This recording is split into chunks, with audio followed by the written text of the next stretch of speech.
Hello दोस्तों, कैसे हैं आप सब। दोस्तों मैं हूं सीए पंकज सरावगी और आज की वीडियो में हम most awaited chapter by the students revise करने वाले हैं, that is employee cost, that is labour cost.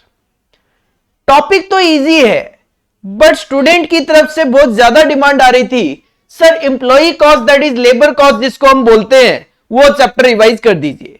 तो आज की वीडियो में हम पूरा का पूरा जो एम्प्लॉई कॉस्ट का चैप्टर है, लेबर कॉस्ट का जो चैप्टर है वो रिवाइज करने वाले हैं।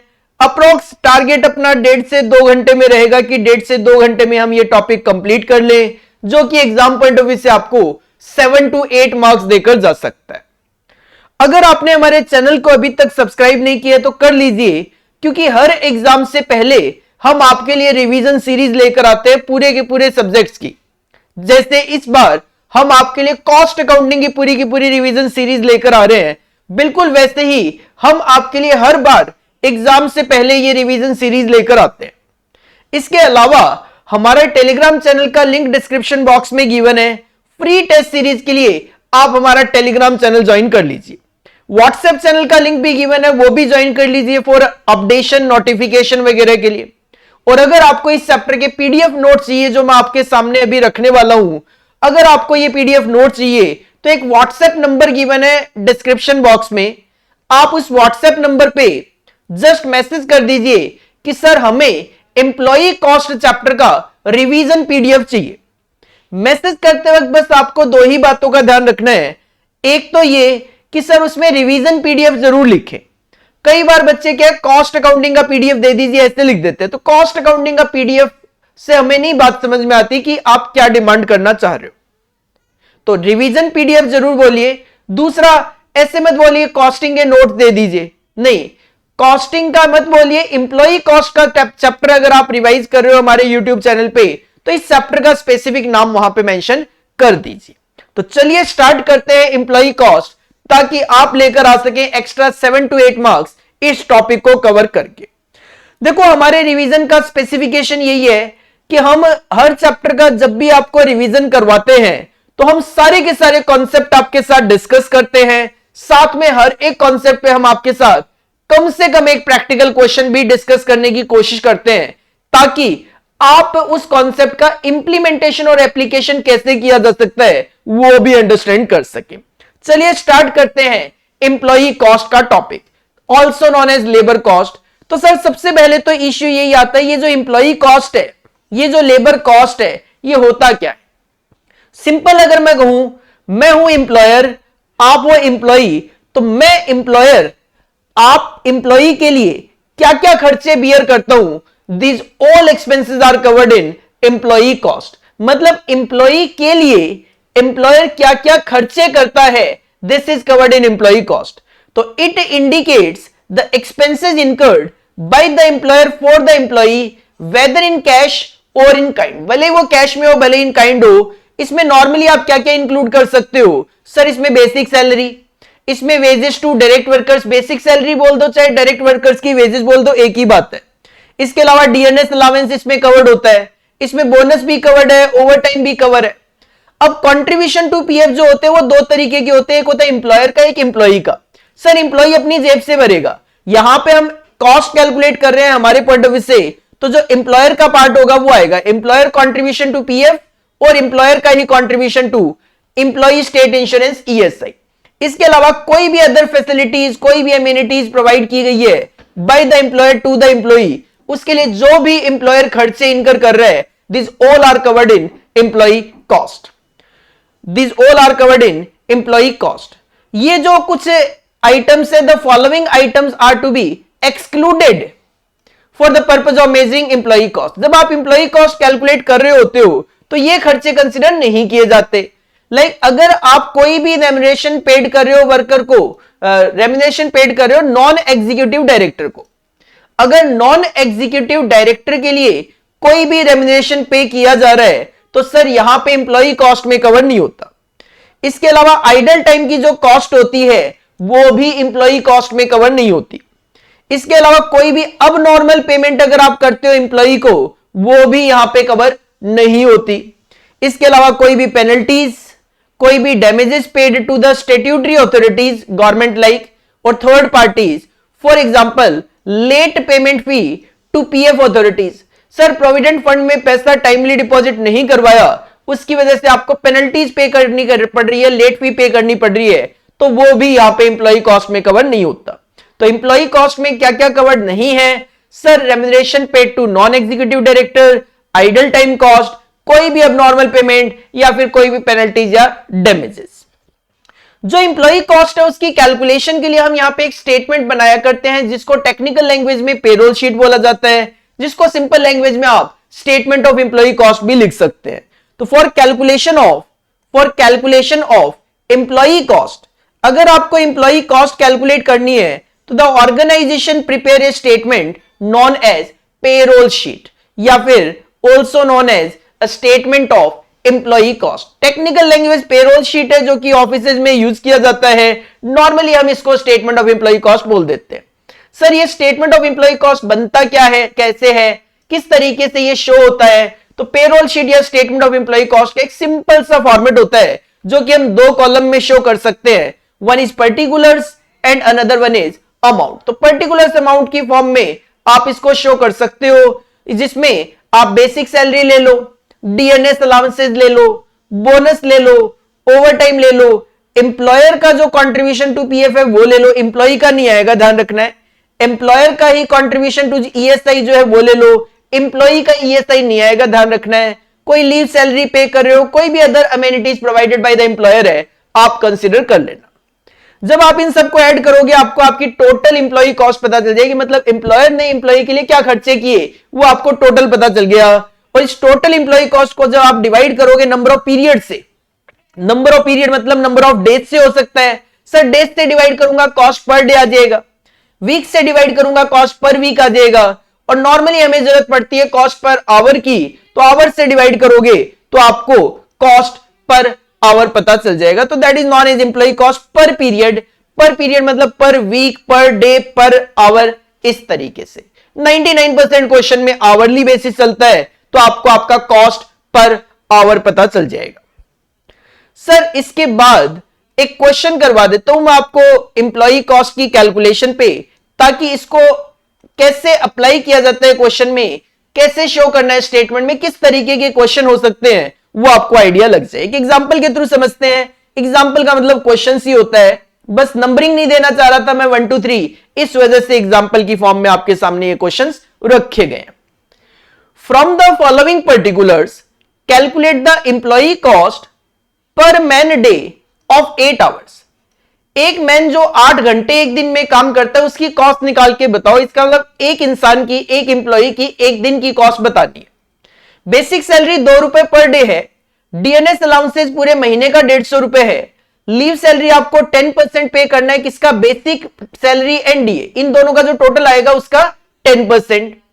एम्प्लॉयर का जो कंट्रीब्यूशन होता है पीएफ की तरफ वो आपने रखना है 8%, किसका 8%?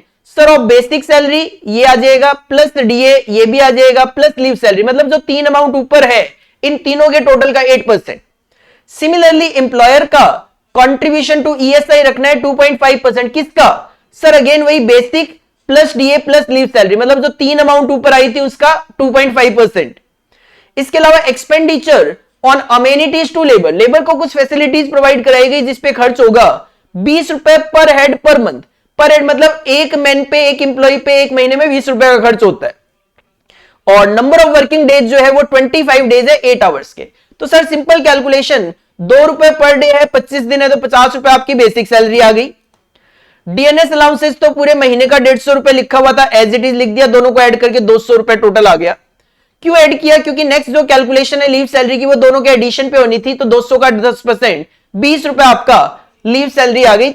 इसका भी टोटल कर दिया 220। क्यों कर दिया? क्योंकि नेक्स्ट जो दो कैलकुलेशन है वो इन तीनों फिगर के टोटल पे होनी है। तो 220 का 8% आप लिख दो एम्प्लॉयर कॉन्ट्रीब्यूशन टू पीएफ, और 220 का ही 2.5% लिख दो एम्प्लॉयर कॉन्ट्रीब्यूशन टू ईएसआई। इसके अलावा एमेनिटीज है 20 रुपए की। बस सर कहानी खत्म है। इसका एडिशन करोगे 263.1 आपका टोटल एम्प्लॉय कॉस्ट आ गई 25 दिन के लिए। तो डिवाइड कर दो नंबर ऑफ डेज 25 से, आपको आपकी कॉस्ट पर मैन डे पता चल गई। एक एम्प्लॉय की एक दिन की कॉस्ट जो आ रही है एम्प्लॉयर को, दैट इज 10.5 4। तो सिंपल एप्लीकेशन है स्टेटमेंट ऑफ एम्प्लॉय कॉस्ट का। बस क्वेश्चन को ध्यान से पढ़ो, क्वेश्चन में क्या पर मंथ है क्या पर डे है उसके अकॉर्डिंगली आपको कैलकुलेशन करके देनी है, उसके अकॉर्डिंगली आपको कैलकुलेशन करके देनी है। सर ये तो बात थी एम्प्लॉय कॉस्ट की। ध्यान देना दो वर्ड है, एक है एम्प्लॉय कॉस्ट और एक है एम्प्लॉय अर्निंग्स। सर दोनों अलग अलग है। जरूरी नहीं है कि मेरी जेब से जितना पैसा जाए वो एम्प्लॉय की जेब में पहुंचे, क्योंकि मेरी जेब से जो पैसा जाएगा वो मेरे लिए कॉस्ट है, लेकिन वो एम्प्लॉय के लिए अर्निंग भी हो ऐसा जरूरी नहीं है। तो एम्प्लॉय अर्निंग क्या है? सर एम्प्लॉय अर्निंग का मतलब है this is the earning received by the employee from the employer. Sir मेरी जेब से जो पैसा जाए जरूरी नहीं है वो सारा का सारा पैसा एम्प्लॉय की जेब में पहुंचे, क्योंकि मैं जो कंट्रीब्यूशन टू पीएफ डाला करता हूं सर वो एम्प्लॉय की जेब में नहीं जाता, वो पीएफ अकाउंट में चला जाता है। इवन जो एम्प्लॉय के कंट्रीब्यूशन टू पीएफ हुआ करते हैं, ईएसआई हुआ करते हैं, वो भी प्रैक्टिकली ऐसे नहीं होता कि मैं एम्प्लॉय को उसकी सैलरी दे दूं और वो अपनी जेब से जाके पीएफ और ईएसआई में पैसा जमा कराता है। नहीं, आप सब इनकम टैक्स पढ़ते हो, आप सबको पता होगा सर डिडक्शन होता है। होता क्या है, एम्प्लॉय की सैलरी में से ही पीएफ और ईएसआई का जो पार्ट होता है वो एम्प्लॉय डिडक्ट कर लेता है और पीएफ और ईएसआई अकाउंट में जमा करा देता है। तो कहीं ना कहीं जितना मेरा खर्चा है वो एम्प्लॉय की जेब में नहीं पहुंच रहा, जिसकी वजह से एम्प्लॉय कॉस्ट और एम्प्लॉय अर्निंग वेरी कर जाती है। तो सर एम्प्लॉय अर्निंग में क्या क्या कवर्ड हो सकता है? तो स्टेटमेंट ऑफ एम्प्लॉय अर्निंग हम बना लेते हैं एम्प्लॉय की अर्निंग कैलकुलेट करने के लिए। वही दो कॉलम में पर्टिकुलर्स और अमाउंट। सर एम्प्लॉय कॉस्ट और एम्प्लॉय अर्निंग में कॉमन क्या है? सर बेसिक सैलरी इसमें भी आती है, डीएनएस अलाउंस इसमें भी आता है, बोनस इसमें भी आएगा, ओवरटाइम इसमें भी आएगा, लीव सैलरी इसमें भी आएगी। आप ध्यान दोगे तो केवल और केवल कंट्रीब्यूशन हटा दिए, जो एम्प्लॉयर वाले कंट्रीब्यूशन थे वो तो हटा दिए, लेकिन अभी भी जो सैलरी आई basic plus DA plus bonus plus overtime plus leave salary करके, सर इसको भी ग्रोथ बोला जाता है। क्योंकि मैंने क्या कहा, ऐसा नहीं होता कि मैं एम्प्लॉय को सैलरी दूं और वो अपनी जेब से पैसा निकाल के जमा करा के आएगा पीएफ और ईएसआई अकाउंट में। Sir answer is no. उसकी सैलरी में से ही एम्प्लॉय का जो पार्ट है वो डिडक्ट कर लिया जाता है और डिडक्शन के बाद जो पैसा बच गया वो एम्प्लॉय के हाथ में थमा दिया जाता है। तो सर इसमें से जो एम्प्लॉय के कंट्रीब्यूशन टू पीएफ है, इसमें से जो एम्प्लॉय के कंट्रीब्यूशन टू ईएसआई है वो आपको यहां पे माइनस करने पड़ेंगे, उसके बाद ही आप यहां पे नेट एम्प्लॉय अर्निंग कैलकुलेट कर पाओगे। तो मेजर डिफरेंस यही है। तो इसका मतलब सिंपल ये है सर, एम्प्लॉइज के contribution to PF ESI minus करने हैं और एम्प्लॉयर के कंट्रीब्यूशन और पीएफ ईएसआई का एम्प्लॉय अर्निंग कैलकुलेट करते वक्त कोई रेलेवेंसी नहीं है, कहीं पे भी कंसीडर नहीं करना। इस पे भी एक क्वेश्चन करवा देता हूं ताकि आपको एप्लीकेशन पता चल जाए कि सर किस तरीके का क्वेश्चन हमसे एग्जाम में पूछा जा सकता है और हमें कैसे सॉल्व करना है। एक एग्जांपल देखो, calculate the earnings of A and B from the following particulars for a month. दो वर्कर ए और बी एक महीने के लिए आपको अर्निंग कैलकुलेट करके देनी है। ठीक है, बेसिक वेजेस है 100 और 160, ओके है। डीएनएल अलाउंस आपको 50% लेना है तो 100 का 50% 50 हो जाएगा, 160 का 50% 80 हो जाएगा। एम्प्लॉय का contribution to PF on basic wages 8% रखना है तो 100 का 8% 8 रुपए, 160 का 8% sir it will be 12.8 deduct हो जाएगा अगर आप ग्रॉस अर्निंग वो एम्प्लॉय की अर्निंग कैलकुलेट करने जा रहे हो तो। एम्प्लॉय कंट्रीब्यूशन टू ईएसआई भी आपको बेसिक वेजेस पे 2% लेना है तो 100 का 2% 2, 160 का 2% 3.2 डिडक्ट हो जाएगा अगर आप अर्निंग कैलकुलेट करने जा रहे हो तो।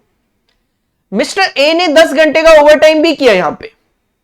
The normal working hours for the month are 200। Sir normal working hour तो 200 है और 10 घंटे का ओवरटाइम है, केवल मिस्टर ए ने किया है, बी ने नहीं किया। और overtime is paid at double the total of normal wages and DNS allowance. और सर ओवर टाइम में आपको डबल मिलेगा।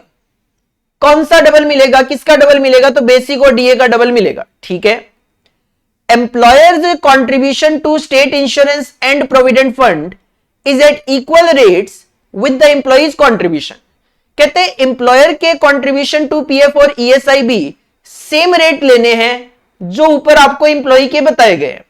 मुझे तो अर्निंग कैलकुलेट करनी है सर, और अगर अर्निंग कैलकुलेट करनी है तो मुझे एम्प्लॉयर के कंट्रीब्यूशन से तो कोई मतलब ही नहीं है।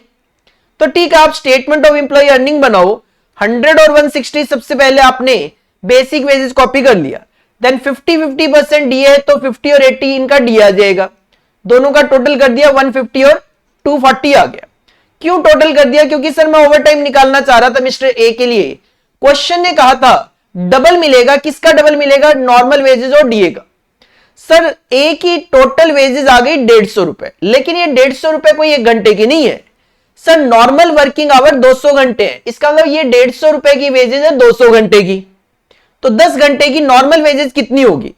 तो सर 150 रुपए अगर 200 घंटे की वेजेस है तो 10 घंटे की नॉर्मल वेजेस तो ये हो गई 150 अपॉन में 200 इंटू 10। लेकिन आपको ओवर टाइम में नॉर्मल नहीं, आपको डबल मिलेगा, तो इसका डबल कर दो, मल्टीप्लाई बाय 2 कर दो, 15 रुपए आ जाएगा। ये ग्रॉस इंप्लॉय अर्निंग आ गई। अब इसमें से कर दो डिडक्शंस। क्या डिडक्शन कर दू सर? डिडक्शन कर दो इंप्लॉय का पार्ट।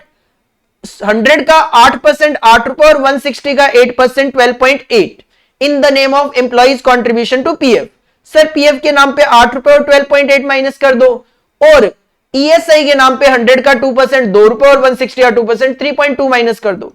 आपको ए और बी की अर्निंग पता चल जाएगी। सिंपल है, बस पॉइंट कौन सा ध्यान रखना है सर, इंप्लॉई अर्निंग निकालते वक्त इंप्लॉयर्स के कंट्रीब्यूशन का तो कुछ नहीं करना और इंप्लॉई के कंट्रीब्यूशन को लेस कर देना, बस इतनी सी कहानी है, बाकी कुछ भी नहीं है, बाकी कुछ भी नहीं। एक और क्वेश्चन करवाऊंगा इंप्लॉई कॉस्ट इंप्लॉई अर्निंग को ज्यादा क्लैरिटी देने के लिए। एक और एग्जांपल देखो, और एक छोटा सा नया पॉइंट एलोकेशन ऑफ कॉस्ट भी देख लेंगे इसके अंदर।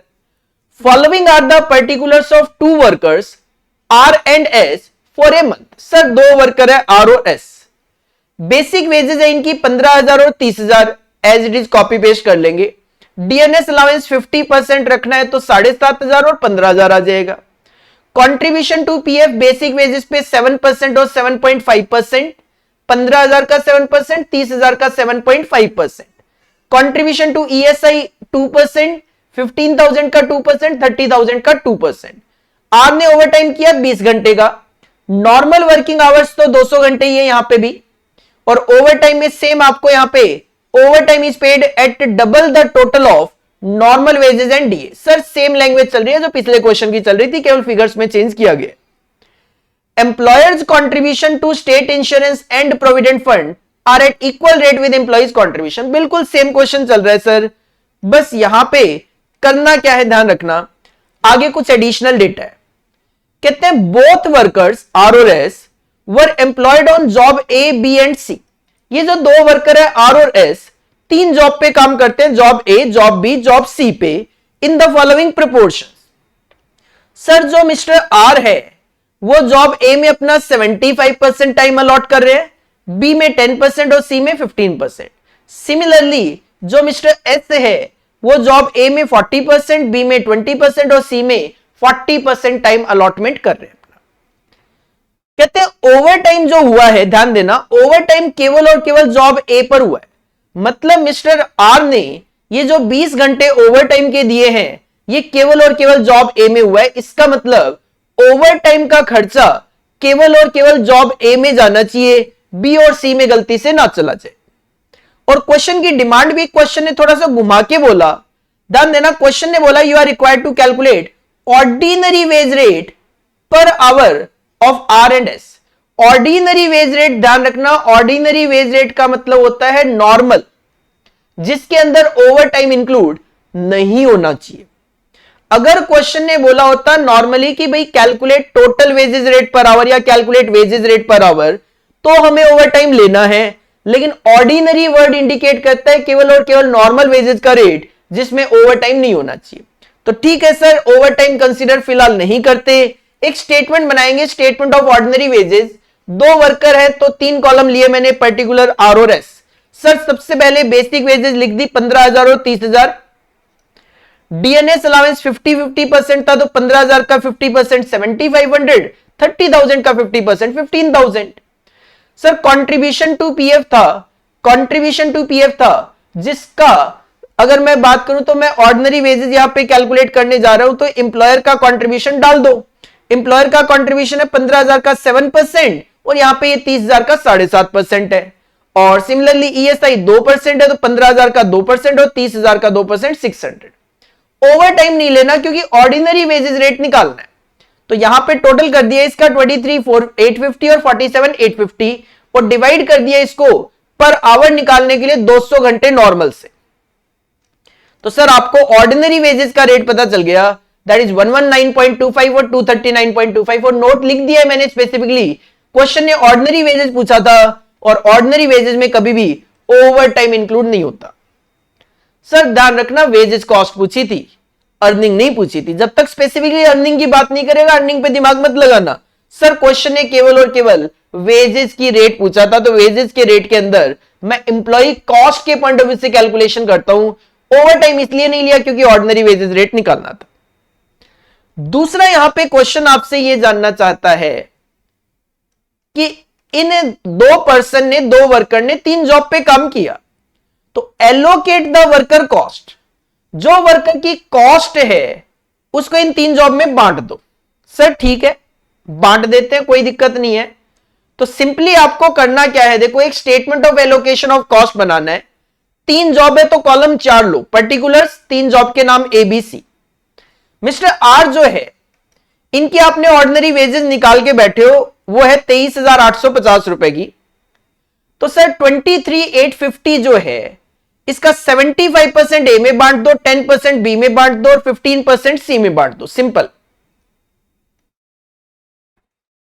लेकिन सर ये ऑर्डिनरी वेजेस थी जिसमें मिस्टर आर ने जो ओवर टाइम किया था 20 आवर्स का, वो कवर नहीं था। और क्वेश्चन ने स्पेसिफिकली बोला था कि ये ओवर टाइम केवल और केवल जॉब ए पे हुआ है। तो एक काम करो, ओवर टाइम की कॉस्ट जॉब ए में बांट दो। जो मिस्टर आर है उनका नॉर्मल वेजेस और डीए कितना है? सर उनका नॉर्मल वेजेस और डीए की बात करें तो 15 और 7 22,500 है। तो 22,500 तो 200 घंटों के लिए, 22,500 तो 200 घंटों के लिए है। तो सर 20 घंटे के लिए कैलकुलेशन करूं तो ये नॉर्मल वेजेस आएगी, लेकिन ओवर टाइम में डबल मिलेगा, इस वजह से मल्टीप्लाई बाय 2 कर दिया। और केवल जॉब ए के लिए है तो केवल जॉब ए में ये 4500 रुपए ओवर टाइम आ गया। एस में तो हेडेक है ही नहीं क्योंकि एस का तो कोई ओवर टाइम है नहीं। सिर्फ 47,850 एस की कॉस्ट है और 40-20-40 बांट दो, 40-20-40 बांट दो, सिंपल। बस एडिशन करोगे आपको जॉब ए, जॉब बी और जॉब सी की कॉस्ट पता चल जाएगी। तो इस तरीके के क्वेश्चन आप अपने एग्जाम में एक्सपेक्ट कर सकते हो, कई बार 5 नंबर के लिए, कई बार 7 नंबर के लिए, कई बार 8 नंबर के लिए, कई बार 10 नंबर के लिए भी हो सकता है। लेकिन 10 नंबर कम मान के चलो, मैं कहूंगा 7 मार्क्स के लिए, 8 मार्क्स के लिए आप इस तरीके के क्वेश्चन को, या 5 नंबर के लिए आप एक्सपेक्ट करके चल सकते हो। इसके बाद नेक्स्ट जो पॉइंट आता है वो आता है ओवर टाइम का। देखो ओवर टाइम हम सबको पता है क्या होता है। सर नॉर्मल वर्किंग आवर्स जो होते हैं उसके बियॉन्ड अगर कोई वर्कर काम करे तो उसको ओवर टाइम बोला जाता है। तो ओवर टाइम क्या है? Working getting extended beyond normal working hours is known as overtime. अगर आप नॉर्मल वर्किंग आवर्स के बियॉन्ड वर्किंग करते हो तो ओवर टाइम कहलाता है। Such payments are made usually at a higher rate. अब देखो सिंपल सी बात है, मान लो आपका ऑफिस का टाइम है 10 to 6 का और आपको उसके लिए से एग्जांपल 500 रुपए पर डे मिल रहे, तो ऐसा थोड़ी ना है कि आप उसके बाद भी काम करोगे तो उसी रेट पे काम कर दोगे। आंसर इज नो, उसमें आपको हायर रेट मिलते हैं। तो ओवर टाइम में हमेशा हायर रेट मिलते हैं, नॉर्मली डबल रेट, बट ऐसा कुछ नहीं है, म्यूचुअल अंडरस्टैंडिंग हो सकती है एम्प्लॉयर एंड एम्प्लॉई के बीच में, 1.5 गुना 2 गुना 2.5 गुना कुछ भी हो सकता है। ओवर टाइम पेमेंट जो होते हैं उसमें नॉर्मल रेट तो होता है, ये मान लो आपको 50 रुपए पर आवर मिल रहा है तो वो 50 रुपए पर आवर तो मिलेगा ही मिलेगा, प्लस प्लस प्लस जो एडिशनल आपको मिलेगा वो ओवर टाइम प्रीमियम कहलाएगा। जैसे मान लो नॉर्मली तो आपको 50 रुपए पर आवर मिल रहा है, लेकिन ओवर टाइम में आपको 75 पर आवर मिल रहा है, तो 50 रुपए नॉर्मल तो मिल ही रहा है, 25 रुपए जो एक्स्ट्रा मिल रहा है that is known as overtime premium, overtime premium. अब बात यह है कि सर कॉस्ट अकाउंटिंग में जो ओवर टाइम में पेमेंट किए जाते हैं उसका ट्रीटमेंट क्या होता है। तो ट्रीटमेंट ऑफ ओवर टाइम की बात करें तो ओवर टाइम के पीछे रीजन क्या है उसके बेसिस पे उसका ट्रीटमेंट डिपेंड करता है। तो if over time is worked on specific jobs at the request of the customer, एक कस्टमर आता है भागा भागा आपके पास कि मुझे तो जल्दी से माल चाहिए, एक दिन में ही मुझे 500 यूनिट चाहिए, और मैं कहता हूं नहीं भाई नहीं मिल सकता। वो कहता है भले ओवर टाइम ले लो मुझसे, मुझे एक दिन में माल चाहिए, मैं ओवर टाइम पे करने को तैयार हूं। तो अगर आप किसी कस्टमर के स्पेसिफिकेशन पे उसके लिए स्पेसिफिकली ओवर टाइम कर रहे हो तो cost is booked as a direct labour cost on that job. तो जब आप उस जॉब की कॉस्ट कैलकुलेट कर रहे हो उसमें डायरेक्ट लेबर कॉस्ट के नाम से वो ओवर टाइम की कॉस्ट भी डाल दो। अगर if it is done regularly throughout the year due to labour shortage the wages rate should be inflated as follows. अगर आप कहते हो लेबर की शॉर्टेज है, आप मान लो कहते हो भाई मेरे पास तो 100 वर्कर है लेकिन काम इतना है कि 150 वर्कर करे, तो फिर उस सिचुएशन में जो 100 वर्कर आपके पास है उन्हीं से आप क्या करते हो ओवर टाइम करवा रहे हो रेगुलर बेसिस पे। मतलब रेगुलर 10 से 6 बजे का आपने टाइम फिक्स कर दिया, अब बोला 2 घंटे डेली बेसिस पे ओवर टाइम होगा, तो इसका मतलब आपने रेगुलरली ओवर टाइम करवाया है। तो उस सिचुएशन में जब आप वेजेस का रेट कैलकुलेट करते हो तो हम क्या करते हैं, टोटल वेजेस लेते वक्त उसमें ओवर टाइम की कॉस्ट भी ले लेते हैं इंक्लूडिंग प्रीमियम, और डिवाइड करते वक्त टोटल आवर्स से डिवाइड कर दिया जाता है इंक्लूडिंग ओवर टाइम। इससे क्या होगा, आपका जो रेट होगा, नॉर्मल रेट अगर 50 रुपए है तो ये जो रेट निकल के आएगा ये बढ़ के आएगा, reason being overtime premium की वजह से। और ये जो रेट है ये आप एज ए लेबर कॉस्ट अपनी कॉस्ट शीट में बुक कर सकते हो। तीसरा रीजन हो सकता है अगर ओवर टाइम अब नॉर्मल रीजंस की वजह से है तो फिर अब नॉर्मल की वजह से तो कोई भी नुकसान होता है, कोई भी कॉस्ट आती है तो वो कॉस्टिंग पीएल में जाती है हमेशा, then overtime cost should be transfer to costing profit and loss account. तो सर रीजन पे डिपेंड करेगा कि ओवर टाइम ऑर्गेनाइजेशन क्यों कर रही है, उसके अकॉर्डिंगली ओवर टाइम कॉस्ट का ट्रीटमेंट किया जाता है। ओवर टाइम कराने के कुछ नुकसान भी है, इससे क्या होता है आपकी कॉस्ट बढ़ जाती है। दूसरा, लेबर, एक ही लेबर जब 8 घंटे से ज्यादा काम करेगा सर उसकी प्रोडक्टिविटी कम हो जाती है, लाइटिंग कॉस्ट बढ़ जाती है, effect on health of worker, worker की हेल्थ पे इंपैक्ट आता है, और वेजेस की कॉस्ट बढ़ जाती है। तो सर इसके कुछ नुकसान है। एक क्वेश्चन करके देखते हैं ओवर टाइम पे किस तरीके का क्वेश्चन आपसे पूछा जा सकता है, एक एग्जांपल के थ्रू इसको अंडरस्टैंड कर लेते हैं।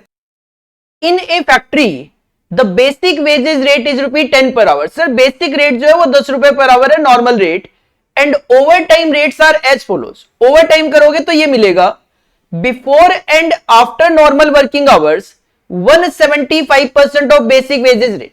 अगर आप नॉर्मल वर्किंग आवर्स से पहले या उसके बाद में काम करोगे तो आपको 175% ऑफ बेसिक वेजेस मिलेगा। मतलब अगर यहां पे 10 मिल रहा है तो यहां पे 17.5 पर आवर मिलेगा। लेकिन अगर आप संडे या हॉलीडे को काम करोगे तो फिर 225% ऑफ बेसिक वेजेस रेट मिलेगा। मतलब 10 का 225% 22.5 रुपी पर आवर मिलेगा। During the previous year the following hours were worked.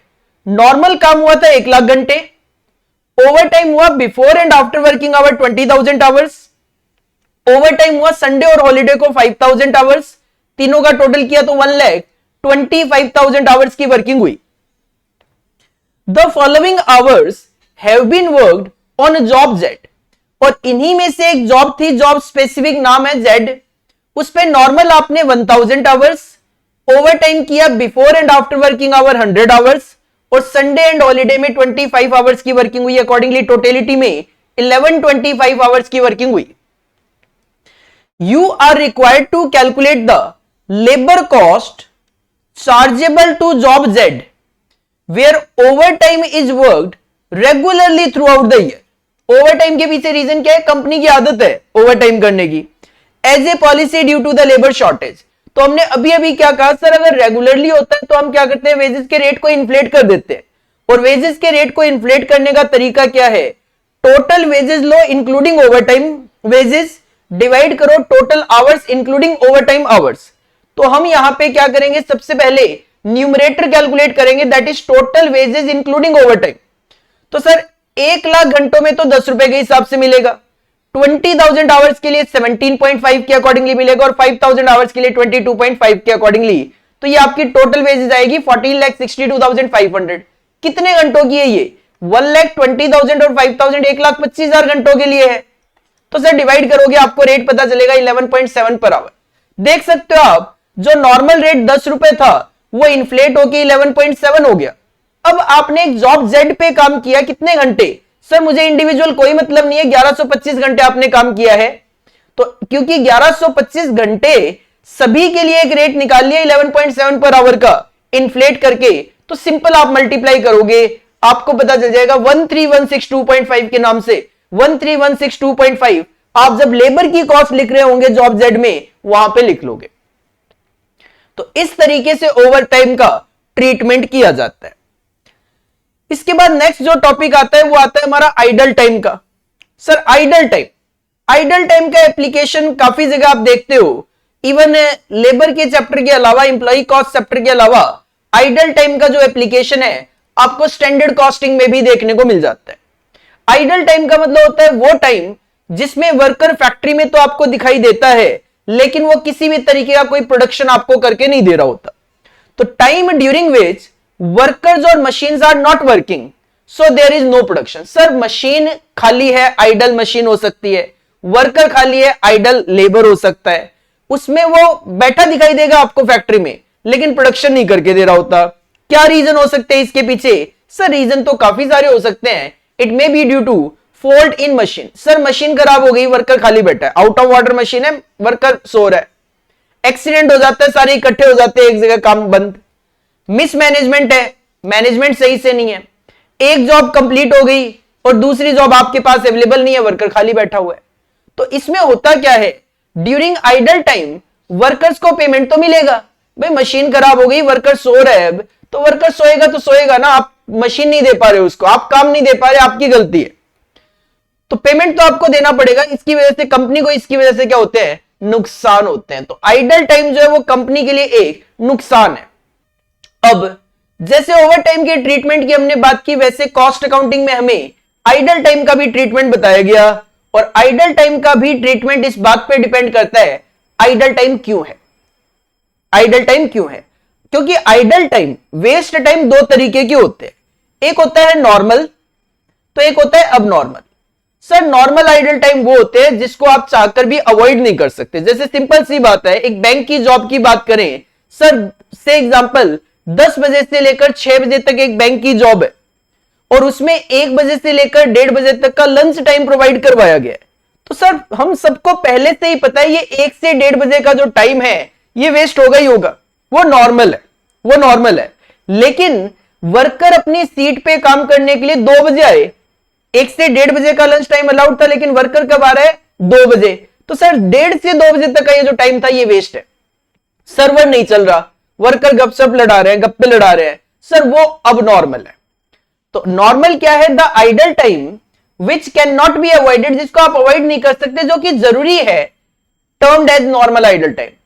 If it is that of direct workers, अगर ये डायरेक्ट वर्कर्स का है तो डायरेक्ट वेजेस ट्रीट करो, और अदर केसेस में आप इसको factory overhead, production overhead treat कर सकते हो। फॉर एग्जांपल लंच टाइम हो गया, टी टाइम हो गया, फैक्ट्री गेट से प्लेस ऑफ वर्क पे, जब ऐसा तो नहीं है कि भी फैक्ट्री का गेट है वहीं पे ऑफिस है, नहीं सर, फैक्ट्री गेट में एंट्री करेगा, अंगूठा लगा दिया, उसका टाइम तो नोट हो गया कि ये 9:30 बजे आ गया, लेकिन अब काम पे पहुंचते पहुंचते उसको 5, 7, 10 मिनट लग सकते हैं, वो भी नॉर्मल आइडल टाइम माना जाता है। तो ट्रीटमेंट क्या है, पूरे कॉस्ट अकाउंटिंग में नॉर्मल का एक ही ट्रीटमेंट है, कस्टमर से रिकवर कर लेना। तो the cost of normal idle time should be charge from the product, product की कॉस्ट में डाल लेना। कैसे? By inflating the wages rate. जैसे अभी अभी हमने ओवर टाइम की वजह से रेट इन्फ्लेट किया, वैसे कहते हैं आइडल टाइम की वजह से भी रेट इन्फ्लेट कर दो। कैसे करूं? For this purpose effective hourly rate should be calculated as follows. और इफेक्टिव आवरली रेट कैसे निकाला जाता है? सर वेजेस तो टोटल लेना जो आप पे कर रहे हो, लेकिन आवर्स को कम कर देना। आवर्स लेते वक्त नंबर ऑफ इफेक्टिव आवर्स लेना। और इफेक्टिव आवर्स कैसे निकाले जाएं? सर टोटल आवर्स में से जब आइडल टाइम के, नॉर्मल आइडल टाइम के आवर्स माइनस करोगे तो इफेक्टिव आवर आएंगे। इससे क्या होगा, वेजेस तो टोटल ले रहे हो लेकिन आवर्स कम कर दिया आपने, तो सिंपल सी बात है, जब डिनोमिनेटर में कम फिगर रख रहे हो तो रेट आपका क्या होगा, इंक्रीज होके आएगा। उस इंक्रीज रेट को जब लेबर के आवर्स पे अप्लाई करोगे तो लेबर की कॉस्ट ऑटोमेटिकली आपकी प्रोडक्ट में चार्ज हो जाएगी जो आइडल टाइम की वजह से हुई होगी। और अब नॉर्मल तो सिंपल होता है सर, अब नॉर्मल हमेशा पूरे कॉस्टिंग में ट्रांसफर किया जाता है प्रॉफिट एंड लॉस अकाउंट से। अब नॉर्मल क्या है? वो idle time which caused due to reason that are within control of management and could have been controlled through management action is called as abnormal idle time। जैसा कि मैंने कभी 1 से 1:30 बजे का लंच टाइम आपको दिया, लेकिन वर्कर जो है वो 2 बजे आके काम करना शुरू करा। क्यों? रीजन बीइंग कंट्रोल नहीं है उस पे। अगर एक सुपरवाइजर का उस पे कंट्रोल हो तो क्या उसकी मजाल है कि वो 2 बजे आके काम करे? सर 1:30 बजे मतलब 1:30 बजे उसको आना पड़ेगा। एग्जाम्पल, मशीन खराब हो गई, सर ठीक है वो कंट्रोल में था, मशीन खराब हो गई, एक स्टैंड बाई मशीन रखते ना कि जब ये मशीन खराब हो जाएगी वर्कर इस पे काम करेगा। Non availability of raw material, sir safety stock रखते ना, रॉ मटेरियल की कमी क्यों आती? पावर फेलियर, जनरेटर रखते ना, पावर फेलियर क्यों हो जाता? तो ये सारी चीजें कंट्रोल में की जा सकती थी बट नहीं करी, उसकी वजह से नुकसान हो गया। अब नॉर्मल आइडल टाइम कहलाएगा। और अब नॉर्मल का एक ही ट्रीटमेंट, ट्रांसफर टू या charge it to costing profit and loss account, क्योंकि ये हमारे लिए प्योर एक लॉस होता है, प्योर एक लॉस होता है। तो आप एक्सपेक्ट कर सकते हो एग्जाम में थ्योरी क्वेश्चन आते हैं, ओवर टाइम क्या है उसका ट्रीटमेंट बताओ, आइडल टाइम क्या है उसका ट्रीटमेंट बताओ। तो थ्योरी क्वेश्चन भी आते हैं, बाकी प्रैक्टिकल तो अपने को देखना है। एक नोट लिखा है मैंने यहाँ पे, when a direct worker is paid on monthly fix salary, अगर एक वर्कर है जिसको आप मंथली बेसिस पे 10,000 रुपए पे कर रहे हो, तो सर वहां पे कोई आइडल टाइम की कॉस्ट नहीं है, क्योंकि आपको 10,000 ही देने हैं, आपको 10,000 ही देने हैं। भले ही 1 घंटा काम हो, भले ही 100 घंटे काम हो, भले ही 1000 घंटे काम हो, देनो तो 10,000 ही है। इसकी वजह से आइडल टाइम हो सकता है, वेस्ट टाइम हो सकता है, लेकिन उसकी अलग से मेरी कोई कॉस्ट नहीं होती है। तो ये चीज आप एमसीक्यू पॉइंट ऑफ व्यू से ध्यान रख सकते हो कि सर आइडल टाइम की कॉस्ट नहीं होती। कब? अगर आप डायरेक्ट वर्कर को मंथली बेसिस पे फिक्स सैलरी पे कर रहे हो तो। एक क्वेश्चन है, आई थिंक उसी बेस्ड है, when a direct worker is paid on a monthly fixed salary basis the following is true, there is no idle time loss. Sir idle time तो हो सकता है, आइडल टाइम कॉस्ट नहीं होती, क्योंकि हम तो उसको फिक्स बेसिस पे करें। तो B will be your final answer, B will be your correct answer. एक और MCQ, cost of idle time arising due to non availability of raw material. Sir non availability of raw material is the part of abnormal idle time, transfer to costing PL account आपको करना पड़ेगा। D will be your final answer, charge to costing profit and loss account. Sir idle time क्या है? वो time जो worker office में बिताता है, वो टाइम जो फैक्ट्री में बिताता है। सर ऑफिस में फैक्ट्री में तो काम वाला टाइम भी बिताता है। Time spend by workers of their work, मतलब टाइम तो स्पेंड कर रहा है लेकिन काम पे नहीं, काम के अलावा। ऑफ मतलब काम से ऑफ लेकर टाइम स्पेंड कर रहा है। तो C will be your final answer.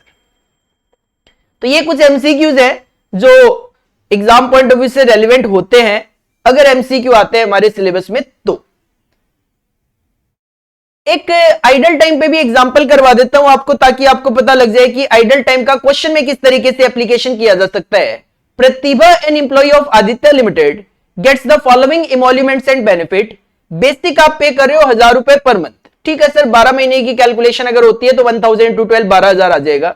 DA 200 रुपए पर मंथ है तो 200 इंटू 12 2400 रुपए आ जाएगा। बोनस आपको इन दोनों का जो टोटल होगा उसका 20% देना है। अदर अलाउंसेस 250 पर मंथ है तो अगर साल की कैलकुलेशन करते हैं तो मल्टीप्लाई बाय 12 करके 3000 आ जाएगा। एम्प्लॉयर कंट्रीब्यूशन टू पीएफ जो बेसिक प्लस डीए उसका 10% आप डाल देना। Pratibha works for 2400 hours per annum, पूरे साल में 2400 घंटे, जिसमें से out of which 400 hours are non productive and treated as normal idle time. Sir 400 घंटे वेस्ट हुए जो कि आप नॉर्मल आइडल टाइम मान के चल रहे हो, ठीक है। You are required to find out the effective hourly cost of employee प्रतिभा। तो ठीक है, total cost divided by effective hours लेने हैं। सर ठीक है, 1000 इंटू 12 12,000 रुपए, 200 इंटू 12 2400 रुपए, दोनों का टोटल कर दिया 14,400 आ गया। 14,400 का 20% आप बोनस दे दो 2880। अदर अलाउंसेस 250 इंटू 12 3000 दे दो, और एम्प्लॉयर का कंट्रीब्यूशन टू पीएफ 10% रहेगा सैलरी एंड डीए का, तो 14,400 का 10% 1440 दे दो। टोटल कॉस्ट आ गई 21,720। 2400 में से 400 घंटे नॉर्मल आइडल टाइम माइनस कर दो तो ये कॉस्ट जो है ये 2000 घंटों की है, तो डिवाइड कर दो 2000 से, आपको आपका रेट पता चल जाएगा 10.86। एम्प्लॉय कॉस्ट पर आवर आ जाएगा आपका 10.86 पर आवर। तो बस इस तरीके से आइडल टाइम का एप्लीकेशन यहां पे किया जा सकता है। इसके बाद इस चैप्टर का जो सेकंड पार्ट है एक तरीके से वो आता है, that is remuneration method and incentive scheme. Sir ये जो हमने कैलकुलेशन करी है ये एक तरीके से पेरोल शीट बना रहे हैं और जनरल पेरोल शीट बना रहे हैं, लेकिन काफी सारे ऑथर्स हुए जिसमें से हम यहां पे 4 मेथड्स है, 4 मॉडल्स है, यू कैन से 4 तरीके होते हैं वेजेस की कैलकुलेशन करने के, वो हम यहां पे डिस्कस करेंगे, जिनको रेम्यूनरेशन मेथड मतलब वेजेस कैलकुलेट करने के तरीके और इंसेंटिव्स की मतलब अगर वर्कर अच्छा काम करे तो उसको बोनस भी मिले। तो 4 मेथड है जो कि हमें यहां पे डिस्कस करने हैं। सर एक होता है टाइम रेट सिस्टम। सिंपल कहूं तो टाइम के बेसिस पे अगर आप वर्कर को वेजेस पे कर रहे हो, मान लो 10 रुपए पर आवर बोल दिया तो सर वो टाइम के अकॉर्डिंगली वेजेस है। सिमिलरली अगर आपने वर्कर को बोल दिया कि 50 रुपए पर पीस मिलेगा तो उसके बेसिस पे वेजेस पे करोगे तो पीस रेट सिस्टम के अकॉर्डिंगली कहलाता है। लेकिन अगर इंसेंटिव भी देते हो वर्कर अच्छा काम करे तो उसके लिए हम यहां पे हालसे सिस्टम देखते हैं, रोवान प्लान भी देखते हैं। एक एक करके डिस्कस करते हैं। सबसे पहले टाइम रेट वेजेस सिस्टम की मैं बात करूं तो इसमें क्या होता है, वर्कर को बता दिया जाता है भाई आपको 1 घंटे का क्या रेट मिलेगा। से एग्जांपल 50 रुपए। वर्कर ने कहा मैंने 5 घंटे काम कर दिया, ले भाई 250 रुपए ले जा, कहानी खत्म। तो in this system rate as per time is already decided and wages will be given to the worker on the basis of actual time worked. जितना वो एक्चुअल में काम करेगा उसके हिसाब से वेजेस दे दी जाएगी। वेजेस का फॉर्मूला क्या है, actual hours worked multiply by rate per our. Actual our जितने भी घंटे आप काम करोगे मल्टीप्लाई कर दो रेट पर आवर से। लेकिन ध्यान देना यहां पे ये जो वेजेस है, इस वेजेस का मतलब केवल और केवल बेसिक वेजेस होता है। तो अगर आपको क्वेश्चन में डीए बोनस कुछ भी अदरवाइज मिल रहा है तो आप जैसे पेरोल शीट बना रहे थे वैसे आपको ऐड करके वर्कर की टोटल वेजेस निकालनी पड़ती है। एक छोटा सा क्वेश्चन है मेरे पास टाइम रेट सिस्टम पे। A worked for 18 effective hours on job number 24 where time rate per hour is ₹7.5 per our. Mister A को बोला कि भाई 7.5 रुपए पर आवर आपको मिलेंगे। उन्होंने एक जॉब नंबर 24 पे 18 घंटे काम कर दिया। तो बस क्वेश्चन जानना चाहता है calculate wages of A under time rate system. तो सर ठीक है 7.5 इंटू 18 135 रुपए। 135 रुपए की उनकी वेजेस आ जाएगी। सिंपली मल्टीप्लाई करके देना है आपको। यही अगर हम पीस रेट की बात करें तो सर आप इसको पीस रेट सिस्टम बोल दो, आप इसको स्ट्रेट पीस रेट बोल दो, एक ही बात है। पीस रेट सिस्टम में क्या होता है, वर्कर को बोल दिया जाता है भाई आप एक पीस बनाकर दोगे हमें, से एग्जांपल 50 रुपए मिलेंगे।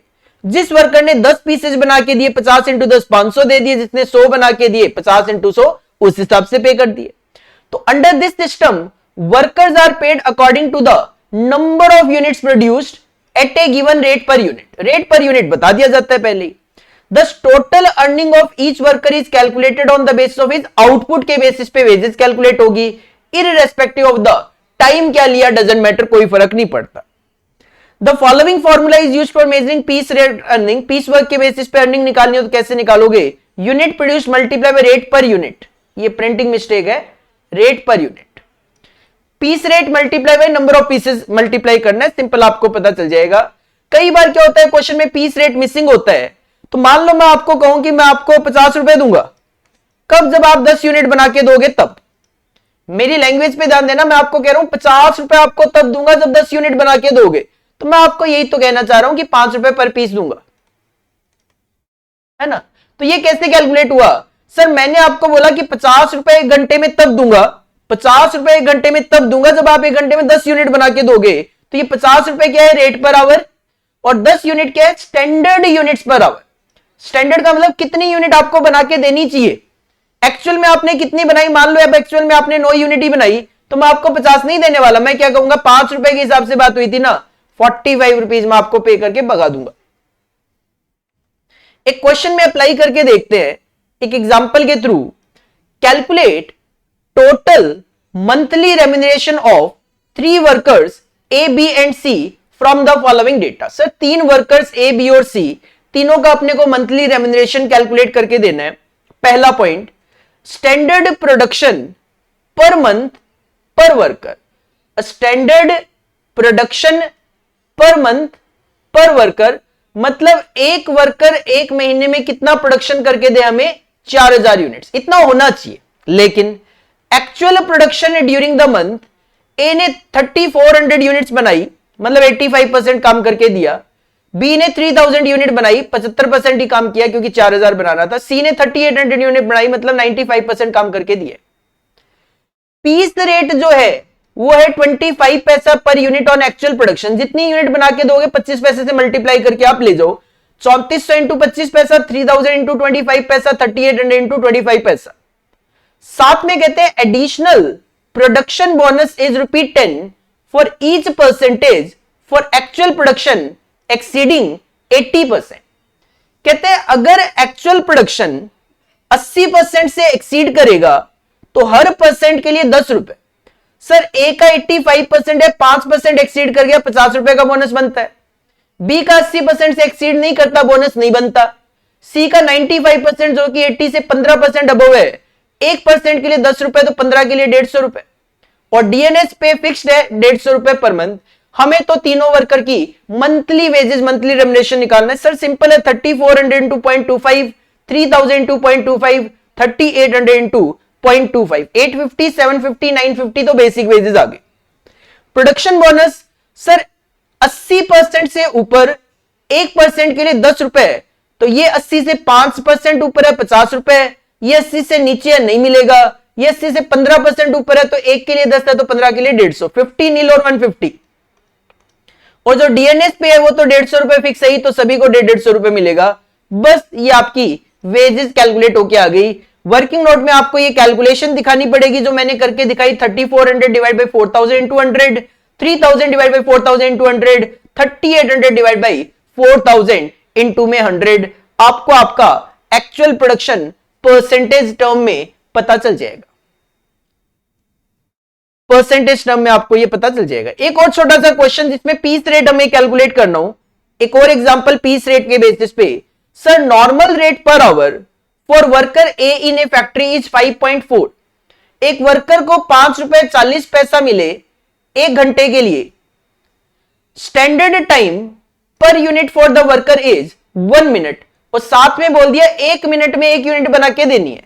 सर 1 मिनट में 1 यूनिट बनाने का मतलब आपको बोला जा रहा है 1 घंटे में 60 यूनिट बना के दो, और उसके लिए आपको 5 रुपए 40 पैसा मिलेगा।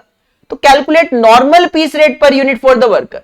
इसका मतलब 5 रुपए 40 पैसा आपको 60 यूनिट्स के लिए ऑफर किया जा रहा है। तो 5.4 डिवाइड बाई 60 करोगे, 9 पैसा पर पीस आपका पीस रेट होगा। और ये 60 यूनिट कैसे निकाली? सर 1 घंटे में 60 मिनट्स होते हैं, हम सबको पता है।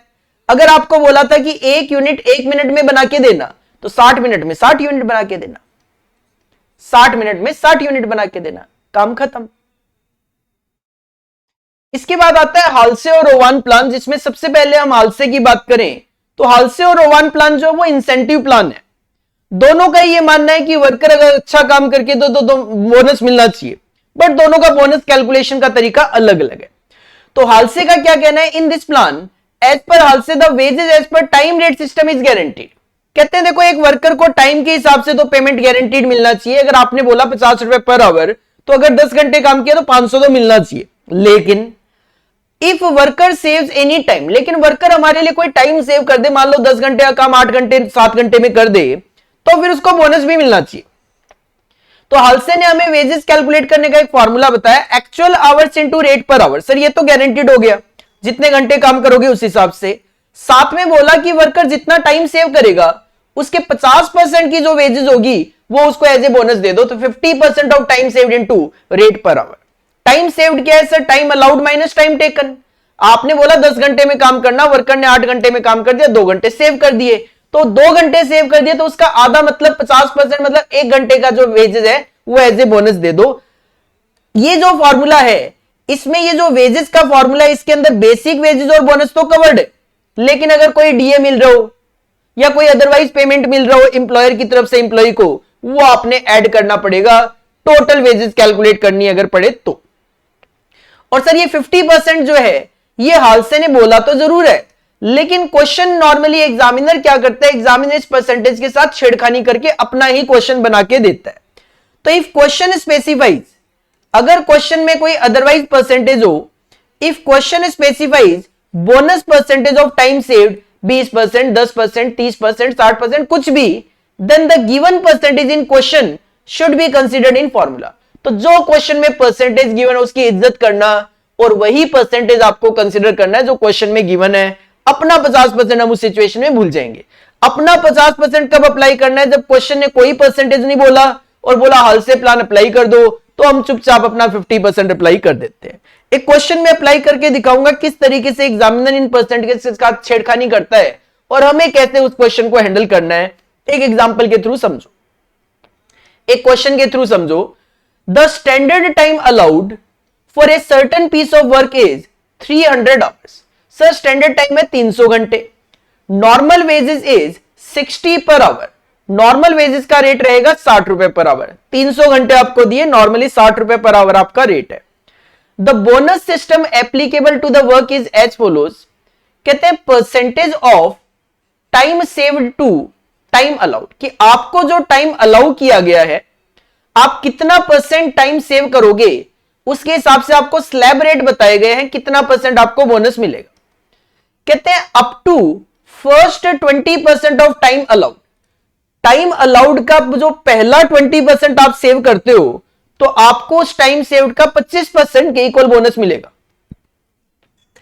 For and with in the next जो 30% अगर आप सेव करोगे टाइम अलाउड का, तो उसके लिए टाइम सेव्ड का 40% आपको बोनस मिलेगा।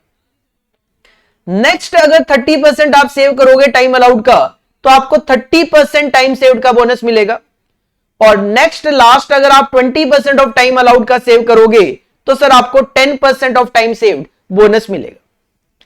Calculate the total earning of a worker over the piece of work and his earning per hour. Sir अपने को टोटल अर्निंग भी निकालनी है और अपने को अर्निंग पर आवर भी कैलकुलेट करके देनी है।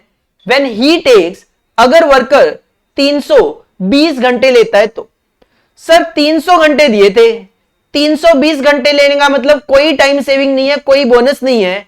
320 घंटे के लिए वर्कर को 60 रुपए के हिसाब से वेजेस दे दो। तो सर 320 घंटे के लिए 60 रुपए के हिसाब से 19,200 रुपए बनता है।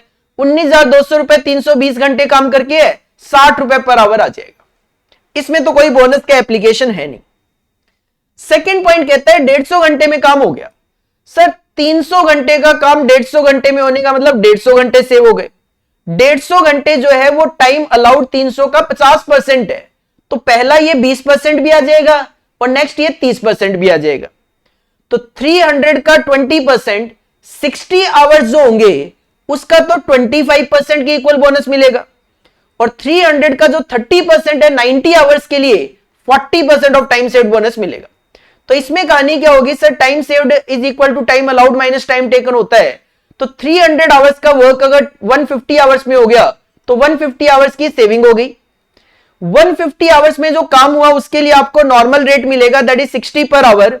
तो 150 इंटू 60 ये तो आपकी नॉर्मल वेजेज हो गई, ये तो आपकी नॉर्मल वेजेज हो गई। बोनस की अगर मैं बात करूं तो सर 50% टाइम आपने सेव कर लिया। 300 में 150 मतलब 150 50% टाइम सेव कर लिया, तो 20% ऑफ टाइम अलाउड। तो सर 300 का 20% 60 आवर्स का 25%, 60 आवर्स का 25% 15 घंटे के लिए 60 रुपए के हिसाब से बोनस। तो सर 60 आवर्स जो आपने सेव किए, 300 का 20% 60, उसका 25% 15 घंटे का बोनस 60 रुपए के हिसाब से 90। आपने टोटल 50% टाइम सेव किया है, 20% का एप्लीकेशन हो गया, तो नेक्स्ट 30 भी ले लो। अब 300 का 30%, 90 आवर्स के लिए 90 का 40%, 90 का 40% 60 पर आवर के अकॉर्डिंगली 2160 आपका टोटल हो गया। Wages basic plus bonus 12060।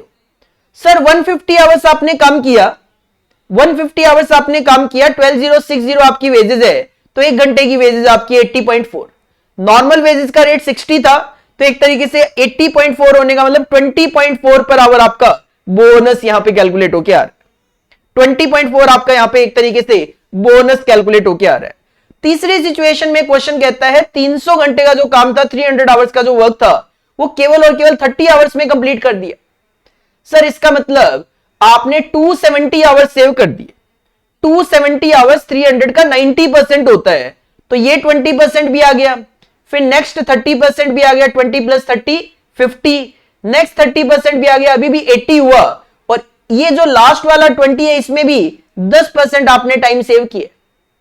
तो इसका मतलब यह है कि सर 30 आवर्स के लिए तो 60 के हिसाब से नॉर्मल वेजेस मिलेगी, 30-60 के हिसाब से नॉर्मल वेजेस मिलेगी। इसके अलावा ये जो पहला 20% था और दूसरा 30% था, ये तो मिलेगा ही मिलेगा 900 और 2160। इसके बाद तीसरा जो 30% है, 300 का 30% 90 आवर्स, उसका 30% 27 आवर्स, 90 का 30% 60 के अकॉर्डिंगली, 90 आवर्स का 30% 60 के अकॉर्डिंगली 1620 और मिलेगा।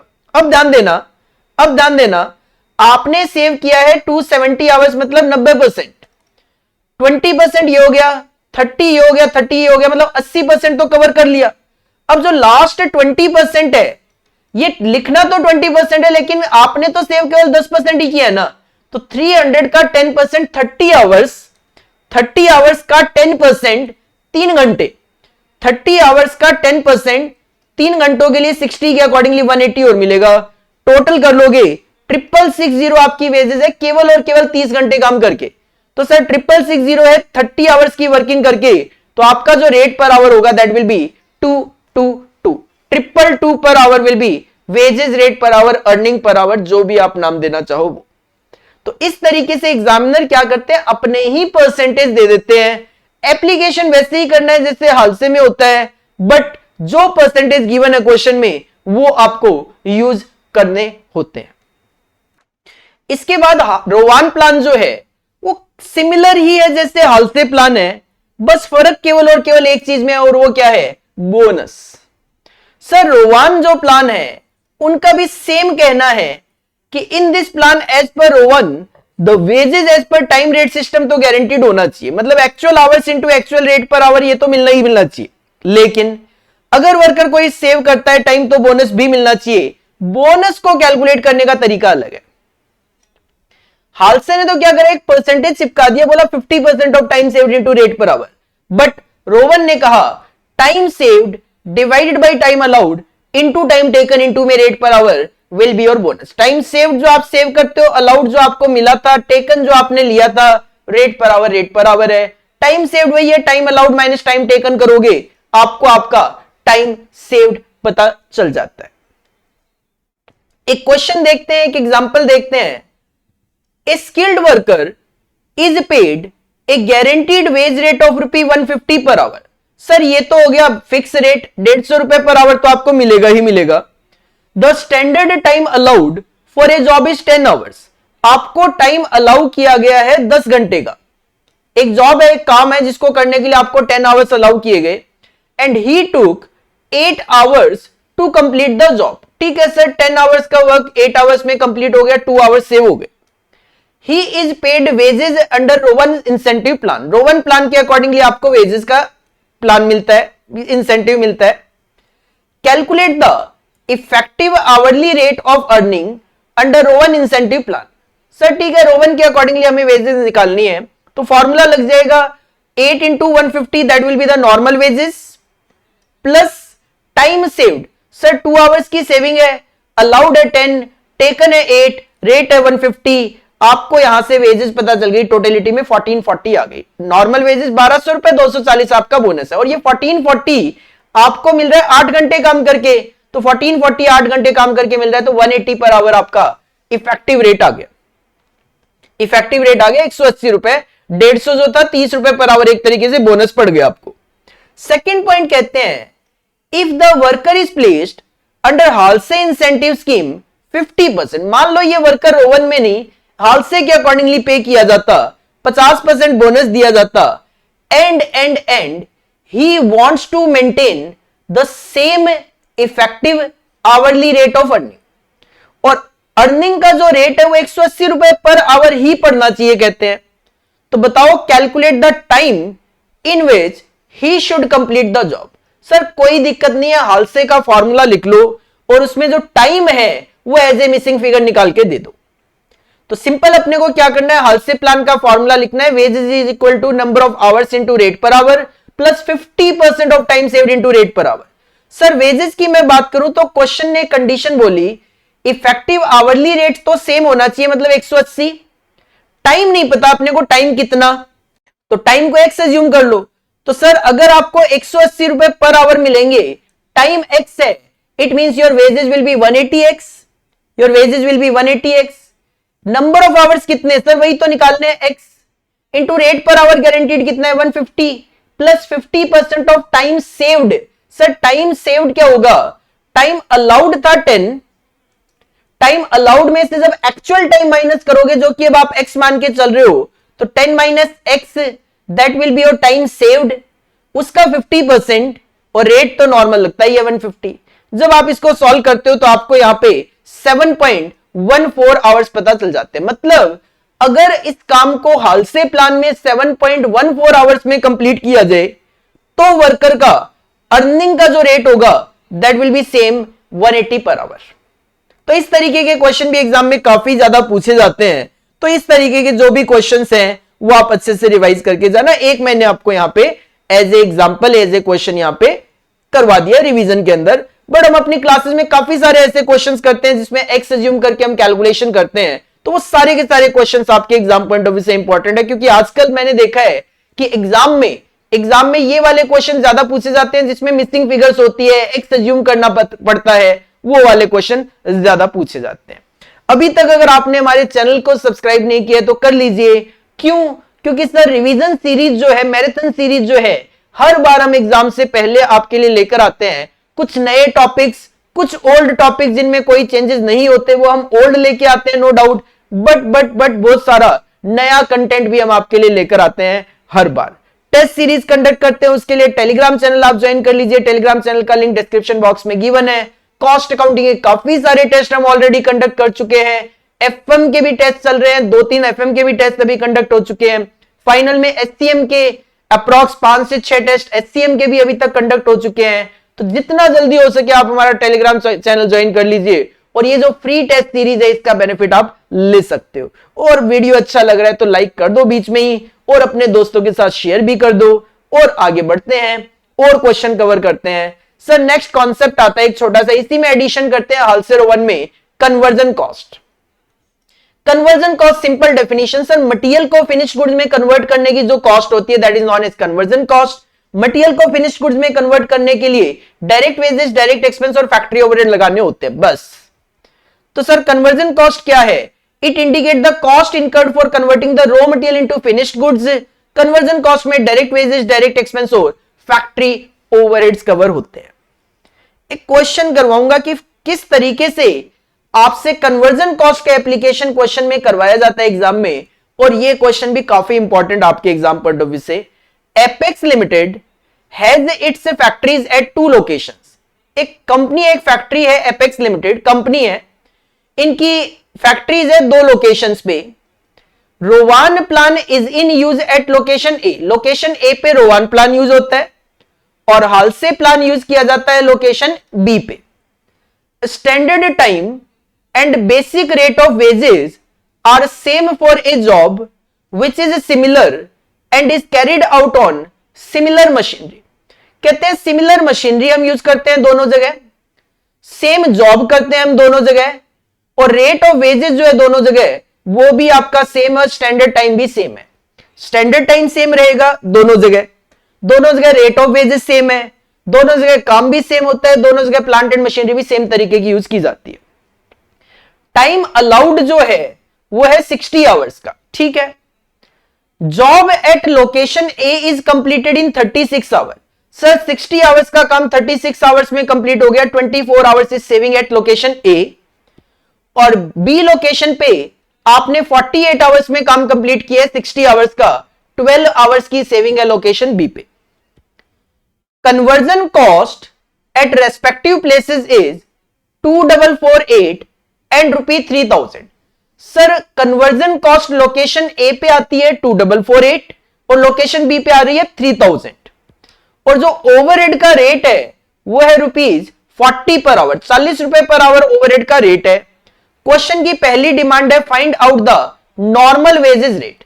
सर सबसे पहले तो ये जो वेजेस का रेट है जो दोनों जगह सेम रहेगा ये आपको कैलकुलेट करके देना है, और इसके लिए चाहे आप रोवान प्लान अप्लाई कर लो लोकेशन ए पे, चाहे आप हालसे प्लान अप्लाई कर लो लोकेशन बी पे, आंसर आपका सेम आएगा। मैंने यहां पे रोवन प्लान अप्लाई किया है लोकेशन ए पे। फॉर्मूला होता है कन्वर्जन कॉस्ट का sir direct wages plus direct expenses plus factory overhead. Question में डायरेक्ट एक्सपेंस नहीं था तो मैंने सीधा सीधा direct wages plus factory overhead लिखा। कन्वर्जन कॉस्ट को ओपन किया और डायरेक्ट वेजेस का जो फॉर्मूला है वो लिखा है as per Rowan plan. Direct wages का जो फॉर्मूला है वो लिखा है as per Rowan plan, actual hours worked into rate per hour plus time saved into time saved upon में time allowed into time taken into में rate per hour. ये हो गया बोनस प्लस फैक्ट्री ओवरहेड। अब data रख दिया। Sir data की बात करें तो 2448 is the conversion cost is equal to actual hours. Sir location A पे 36 आवर्स में काम हो गया था, रेट को मैंने आर एज्यूम कर लिया, प्लस टाइम सेविंग की बात करें तो 60 आवर्स का वर्क अगर 36 आवर में कंप्लीट हो गया, 24 our is the time saving. Allowed था 60, टेकन है 36, रेट पर आवर आर ले लिया। सर ये आ गया आपका bonus plus overhead. Factory overhead का रेट क्वेश्चन ने बताया था 40 पर आवर और नंबर ऑफ आवर है 36, तो 36 इंटू 40 ये आपका फैक्ट्री ओवरहेड आ गया। 2448 इज इक्वल टू, सर इसको सॉल्व कर लो 36 आर, इसको सॉल्व किया 14.4 आर और ये आ गया 1440। फर्दर इसको सॉल्व कर लिया, आर आ गया 20 rupees per hour. This is the first requirement of the question. जब आपको वेजेस का रेट पता चल गया तो क्वेश्चन चाहता है prepare the comparative conversion cost in detail. Sir conversion cost आपको डिटेल में दिखानी है। डिटेल में होता ही क्या है कन्वर्जन कॉस्ट में? सर कन्वर्जन कॉस्ट में दो ही तो चीजें होती है, डायरेक्ट वेजेस और फैक्ट्री ओवरहेड। ज्यादा से ज्यादा आप डायरेक्ट वेजेस जो है उसको दो पार्ट में शो कर सकते हो, बेसिक वेजेस कितनी और बोनस कितना है। तो सिंपल आप अपना एक स्टेटमेंट ऑफ कन्वर्जन कॉस्ट बना के दे दो। दो लोकेशन है तो 3 कॉलम बना लो, particulars location A location B. Basic wages की बात करें तो सर रेट निकाला है 20, आवर था 36, तो 36 इंटू 20 720, 48 इंटू 20 960। ये आपका बेसिक वेजेस आ गया, प्लस बोनस बाद में लिखूंगा। फैक्ट्री ओवरहेड लिख लेते हैं पहले। सर फैक्ट्री ओवरहेड का रेट चल रहा था 40 रुपए, तो 36 इंटू 40 1440, 48 इंटू 40 1920। ये आपका फैक्ट्री ओवरहेड आ गया। आपको कन्वर्जन कॉस्ट पता था 2448 और 3000, आप चाहो तो बोनस बैलेंसिंग फिगर में डाल दो, नहीं तो आप क्या कर सकते हो, जो बोनस का फॉर्मूला होता है वो अप्लाई कर लो। जैसे लोकेशन ए में टाइम सेव 24 अपॉन में 60 इंटू 36 इंटू में 20, आपको पता चल जाएगा 288। सिमिलरली मैं हादसे में बात करूं तो sir 50% of time saved into में रेट पर आवर, ये 120 आ जाएगा। आपकी मर्जी, आप चाहो बैलेंसिंग में दिखाओ, चाहो तो फॉर्मूला अप्लाई करके फिगर निकाल के भी लिख सकते हो, बात एक ही है। इस तरीके से आपको यहां पे ये कन्वर्जन कॉस्ट का स्टेटमेंट बना के देना है। इसके बाद नेक्स्ट आता है फैक्ट्री कॉस्ट। देखो कन्वर्जन कॉस्ट और फैक्ट्री कॉस्ट में ज्यादा डिफरेंस नहीं है। कन्वर्जन कॉस्ट में मटेरियल की कॉस्ट इंक्लूड नहीं होती, जबकि फैक्ट्री कॉस्ट के अंदर कन्वर्जन कॉस्ट तो पूरा का पूरा आता ही है, मटेरियल कॉस्ट भी आ जाती है। तो फैक्ट्री कॉस्ट क्या होता है? सर फैक्ट्री कॉस्ट में डायरेक्ट वेजेस, डायरेक्ट एक्सपेंसेस और फैक्ट्री ओवरहेड तो है ही, इन तीनों के अलावा इसमें आप डायरेक्ट मटेरियल भी कंसीडर कर लो। तो direct material plus direct wages plus direct expenses plus factory overhead, चारों को ऐड कर दें तो हमारी फैक्ट्री कॉस्ट बन जाती है। एक एग्जांपल इस पे भी देख लेते हैं, किस तरीके के क्वेश्चन आपको एग्जाम में देखने को मिल सकते हैं। एक क्वेश्चन देखो, एग्जांपल देखो। In a factory Ram and Shyam produce the same product using the same input of the same material and at the same normal wage rate. Factory एक ही है, दो वर्कर है राम और श्याम, दोनों सेम तरीके का रॉ मटेरियल यूज कर रहे हैं, सेम वेजेस का रेट है, सेम इनपुट है। मतलब 10 केजी एक यूज करेगा तो दूसरा भी 10 केजी। मटेरियल ए है तो मटेरियल ए है, एक को 10 रुपए पर आवर मिलेगा तो दूसरे को भी 10 रुपए पर आवर मिलेगा। लेकिन की बात नहीं है, बोनस भी दोनों को सेम ही मिल रहा है। इस क्वेश्चन में तो bonus is paid to both of them as per Rowan plan, दोनों पे ही रो वन प्लान अप्लाई हो रहा है। The time allotted to the product is 50 hours. Sir time allowed किया गया है 50 घंटे का। Ram takes 30 hours and Shyam takes 40 hours to produce the product. Ram ने 30 घंटे लिए और श्याम ने 40 घंटे लिए।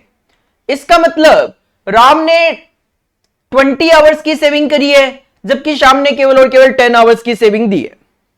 The factory cost of the product for Ram is 3100। इस बार ये आपके पास फैक्ट्री कॉस्ट गिवन है कि राम के लिए जब फैक्ट्री कॉस्ट निकाली गई 3100 आई, जबकि शाम के लिए ये 3280 कैलकुलेट होके आई, और फैक्ट्री ओवरहेड का जो रेट आपको कंसीडर करना है वो है 12 रुपए पर आवर। क्वेश्चन की इस बार 2 नहीं 3 रिक्वायरमेंट है। नॉर्मल वेजेस का रेट बताना है, कॉस्ट ऑफ मटेरियल यूज बतानी है कि मटेरियल की कॉस्ट कितनी, और इनपुट ऑफ मटेरियल भी बताना है, मतलब क्वांटिटी ऑफ मटेरियल भी बताना है। अगर मटेरियल की कॉस्ट 16 रुपए है तो 16 रुपए पर यूनिट है तो सर इसके लिए आपको फैक्ट्री कॉस्ट की इक्वेशन बनानी पड़ेगी। तो फैक्ट्री कॉस्ट की इक्वेशन क्या होती है? Direct material plus direct wages plus direct expenses plus factory overhead. Question में डायरेक्ट एक्सपेंसेस दिखाई नहीं दे रहा, तो फैक्ट्री कॉस्ट की इक्वेशन होगी direct material plus direct wages plus factory overhead. तो सर फैक्ट्री कॉस्ट की इक्वेशन बनेगी direct material plus direct wages plus में फैक्ट्री ओवरहेड। सबसे पहले हम राम के लिए इक्वेशन लिख लेते हैं।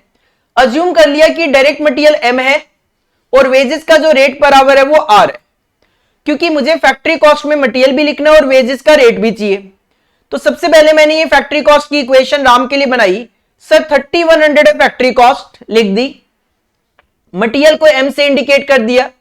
डायरेक्ट वेजेस पे फॉर्मूला अप्लाई होगा रो1 का, तो actual hours worked into rate per hour plus time saved upon में time allowed into time taken into में rate per hour plus factory overhead की बात करें तो सर 12 रुपए पर आवर है और मिस्टर राम ने 30 आवर्स की वर्किंग की, तो 12 इंटू 30। ये 3100 कॉपी किया, एम कॉपी किया। अब जो वेजेस का पार्ट था उसमें डेटा रखा। सर एक्चुअल आवर्स 30 आवर्स में काम किया, रेट पर आवर हम आर एज्यूम कर चुके हैं। टाइम सेव्ड हुआ था 20 क्योंकि 50 अलाउड था, टेकन था 30 इंटू में rate per hour are plus 12 into 30 360। इसको जब सॉल्व किया तो सर ये ऐसे तो सॉल्व हो नहीं सकता, इसकी इक्वेशन बन जाएगी m plus 42r is equal to 2740। ये आपको इक्वेशन नंबर 1 पता चल जाएगी। m plus 42r is equal to 2740 equation number 1 आ गई मिस्टर राम के लिए। सिमिलर तरीके से हमें मिस्टर श्याम के लिए इक्वेशन बनानी है। मिस्टर श्याम के लिए इक्वेशन बनानी है। मिस्टर श्याम के लिए इक्वेशन बनाएंगे सर, इस पे भी रो1 प्लान अप्लाई होता है। फैक्ट्री कॉस्ट की इक्वेशन दोबारा बार बार लिखने की जरूरत नहीं है, सीधा सीधा डेटा लिखो। सर फैक्ट्री कॉस्ट था 3280, मटेरियल एम है, formula actual hours into rate per hour plus time saved upon में time allowed into time taken into rate per hour plus factory overhead की बात करें 12 रुपए पर आवर का rate और time consume हुआ है 40, तो 12 इंटू 40। 3280 कॉपी किया, एम कॉपी किया और रोवान का जो प्लान है उसके अकॉर्डिंगली वेजेस लिख दो। सर काम कितने घंटे किया? शाम ने 40 घंटे, rate per hour R, time save 10 hours, allowed 50, taken 40 into R plus 480। बस इससे आपको आपकी दूसरी इक्वेशन मिल जाएगी m plus 48r is equal to 2800। Sir अब दोनों इक्वेशन को एक साथ रख के लीनियर इक्वेशन है, सॉल्व हो जाएगी। आप जब इन दोनों इक्वेशन को रख के सॉल्व करोगे तो by solving the equation 1 and 2 आपको पता चलेगा r जो है that will be 10 per hour, जो कि क्वेश्चन की पहली डिमांड है। r आपका 10 पर आवर कैलकुलेट होके आ जाएगा। इसके बाद क्वेश्चन चाहता है कि मटेरियल यूज निकालो। तो सर किसी भी एक इक्वेशन में जो सेकंड रिक्वायरमेंट है मटेरियल कॉस्ट कैलकुलेट करने के लिए आप क्या कर सकते हो? आप कोई भी ये जो इक्वेशन है, इक्वेशन नंबर 1 या 2, दोनों में से किसी में भी r की वैल्यू रख के m as a missing figure या बैलेंसिंग फिगर आप कैलकुलेट करके दे दो। तो मटेरियल कॉस्ट की अगर बात करें तो मटेरियल कॉस्ट आपकी यहां पे 2320 कैलकुलेट होके आ जाएगी। कैसे कैलकुलेट होके आ रही है एक बार दिखा दूं आपको। तो पहली इक्वेशन है, मान लो m plus 42r is equal to 2740। तो सर m प्लस 42r तो पता चल गया अपने को। सर r जो है दैट इज 10 रुपी पर आवर इज इक्वल टू 2740। तो यहां से आपको आपका m पता चल जाता है 2740 माइनस में 420 दैट विल बी 2320। तो इस तरीके से आप इजीली अपना यहां पे मटेरियल की कॉस्ट कैलकुलेट कर पा रहे हो। और जो तीसरी रिक्वायरमेंट है वो तो ज्यादा इजी है। क्वेश्चन ने कहा अगर एक यूनिट मटेरियल की 16 रुपए की है तो इनपुट बताओ कितना होगा। सर मेरी मटेरियल की कॉस्ट है 2320, अगर एक यूनिट मटेरियल की 16 रुपए की है तो 145 units will be the input of material. 145 minutes will be the input of material. ये वर्किंग नोट में यहां पे time allowed minus time taken is equal to time saved लिखा हुआ है, जो कि हमें पता है। इसके बाद ये जो इंप्लॉई कॉस्ट का टॉपिक है, इसके अंदर इंप्लॉई टर्नओवर का कॉन्सेप्ट भी आता है। सर इंप्लॉई टर्नओवर क्या होता है? इंप्लॉई टर्नओवर का मतलब यहां पे होता है चेंज से। तो इंप्लॉई टर्नओवर का मतलब होता है change in employees during a specified period. तो it indicates changes in employees during a specified period when employee turnover is measured in percentage term में जब हम इसको इंडिकेट करते हैं तो हम इसको बोल देते हैं इंप्लॉई टर्नओवर रेट। और ये जो इंप्लॉई टर्नओवर रेट है, इसको कैलकुलेट करने के 3 तरीके हैं। तो सर इनको बोला जाता है methods of labour turnover, separation method, replacement method और फ्लक्स मेथड। 3 मेथड है, सेपरेशन, रिप्लेसमेंट और फ्लक्स मेथड। सेपरेशन की बात करूं तो it indicates change in employees due to separation. मतलब सर हमारी ऑर्गेनाइजेशन से कितना नंबर ऑफ इंप्लॉइज अलग हुए हैं, भले ही वो खुद छोड़ के चले गए हो, भले ही हमने निकाल दिया हो, रिटायर हो गए हो, रिजाइन कर दिया हो, कोई भी रीजन हो, जितने भी ऑर्गेनाइजेशन से सेपरेट हुए हैं वो सेपरेशन मेथड में कवर किए जाते हैं। तो separation includes workers left, worker discharged, worker resigned, retired, किसी भी वजह से क्यों ना अलग हुए हो, सेपरेट हुए हो, हमें कंसीडर करना है। और सेपरेशन मेथड में अगर आपको इंप्लॉई टर्नओवर रेट कैलकुलेट करना है तो एक सिंपल सा formula, number of employees separated divided by average number of employees into 100। Sir average number of employees कैसे निकाले? तो जैसे आप opening plus closing divide by 2 करके एवरेज निकालते हो, बिल्कुल वैसे ही आपको यहां पे एवरेज नंबर ऑफ इंप्लॉइज निकालने हैं कि इंप्लॉइज बिगिनिंग में कितने थे, इंप्लॉइज एंड में कितने हैं, डिवाइडेड बाय 2 करोगे, आपको आपका एवरेज नंबर ऑफ इंप्लॉइज पता चल जाएगा। सिमिलरली अगर आपको रिप्लेसमेंट मेथड अप्लाई करना है तो it indicates change in employees due to replacement. Sir replacement की वजह से, रिप्लेसमेंट का मतलब क्या होता है? सर जो वर्कर हमें छोड़ के गए थे या हमने जिनको निकाल दिया था उसकी जगह जो वर्कर आए हैं, these are called replacement. Replacement में अगर आपको इंप्लॉई टर्नओवर रेट निकालना है तो simple formula, number of employees replaced divided by average number of employees multiply by 100। और इसी तरीके से जो फ्लक्स मेथड है वो टोटल चेंज को इंडिकेट करता है। तो it indicates total change in employees, चाहे वो रिप्लेसमेंट की वजह से हो, चाहे वो सेपरेशन की वजह से हो, चाहे वो बिजनेस एक्सपेंशन की वजह से हो। तो इंप्लॉई टर्नओवर रेट का एक सिंपल सा फॉर्मूला अप्लाई किया जाता है, नंबर ऑफ इंप्लॉइज इसमें सेपरेटेड भी आ जाएंगे, इसमें नंबर ऑफ इंप्लॉइज रिप्लेस्ड भी आ जाएंगे, तो इसमें number of employees recruited for business expansion भी आ जाएंगे। डिवाइडेड बाय तो वही एवरेज नंबर ऑफ इंप्लॉइज करना है, परसेंटेज में कन्वर्ट करने के लिए मल्टीप्लाई बाय 100। सर कई बार आपको फॉर्मूला फ्लक्स मेथड का देखने को मिलता है, number of employees separated plus number of accessions लिखा हुआ होता है। तो ये नंबर ऑफ एक्सेशन कुछ नहीं है, जो नंबर ऑफ इंप्लॉइज रिप्लेस्ड और number of employees recruited for business expansion होता है, इन दोनों का जो एडिशन है दैट इज नॉन एज एक्सेशंस। तो एक्सेशंस के अंदर टोटल जो इंप्लॉइज आपने रिक्रूट किए वो आते हैं, चाहे वो रिप्लेसमेंट की वजह से हो, चाहे वो बिजनेस एक्सपेंशन की वजह से हो। तो sir number of employees replaced plus number of employees recruited for business expansion is equal to number of accessions होते हैं। तो फ्लक्स मेथड का आप शॉर्ट फॉर्मूला लिख सकते हो, number of employees separated plus number of accessions divided by average number of employees multiply by 100। बस ये 3 मेथड्स है इंप्लॉई टर्नओवर रेट कैलकुलेट करने के। तो इस पे एक एग्जांपल करेंगे, क्वेश्चन करेंगे, ताकि आपको पता चल जाए किस तरीके का क्वेश्चन आपको एग्जाम में देखने को मिल सकता है। सर 5 नंबर के आसपास इस क्वेश्चन की वेटेज हो सकती है। एक एग्जांपल एक क्वेश्चन के थ्रू अंडरस्टैंड करते हैं। From the following data provided to you find out labour turnover rate. अपने को लेबर टर्नओवर रेट कैलकुलेट करके देना है by applying flux method, replacement method और सेपरेशन मेथड, तीनों मेथड के accordingly. Number of workers on the payroll at the beginning 500 है, at the end 600 है, तो आपका एवरेज जो है वो 550 आ गया, that is 500 plus 600 divide by 2। During the month 5 workers left, 5 तो छोड़ के चले गए, 20% वर डिस्चार्ज, 20 को हमने डिस्चार्ज कर दिया, तो 5 प्लस 20 25 सेपरेट हो गए। And 75 workers were recruited. आपने 75 रिक्रूट किए, लेकिन इनमें से 10 were recruited in the vacancies of those leaving. लेकिन इन 75 में से 10 उनकी जगह रिक्रूट किए गए जो हमें छोड़ के गए थे। तो इसका मतलब 10 तो रिप्लेसमेंट में कवर होगा, और बाकी जो 65 है वो कहां से आए?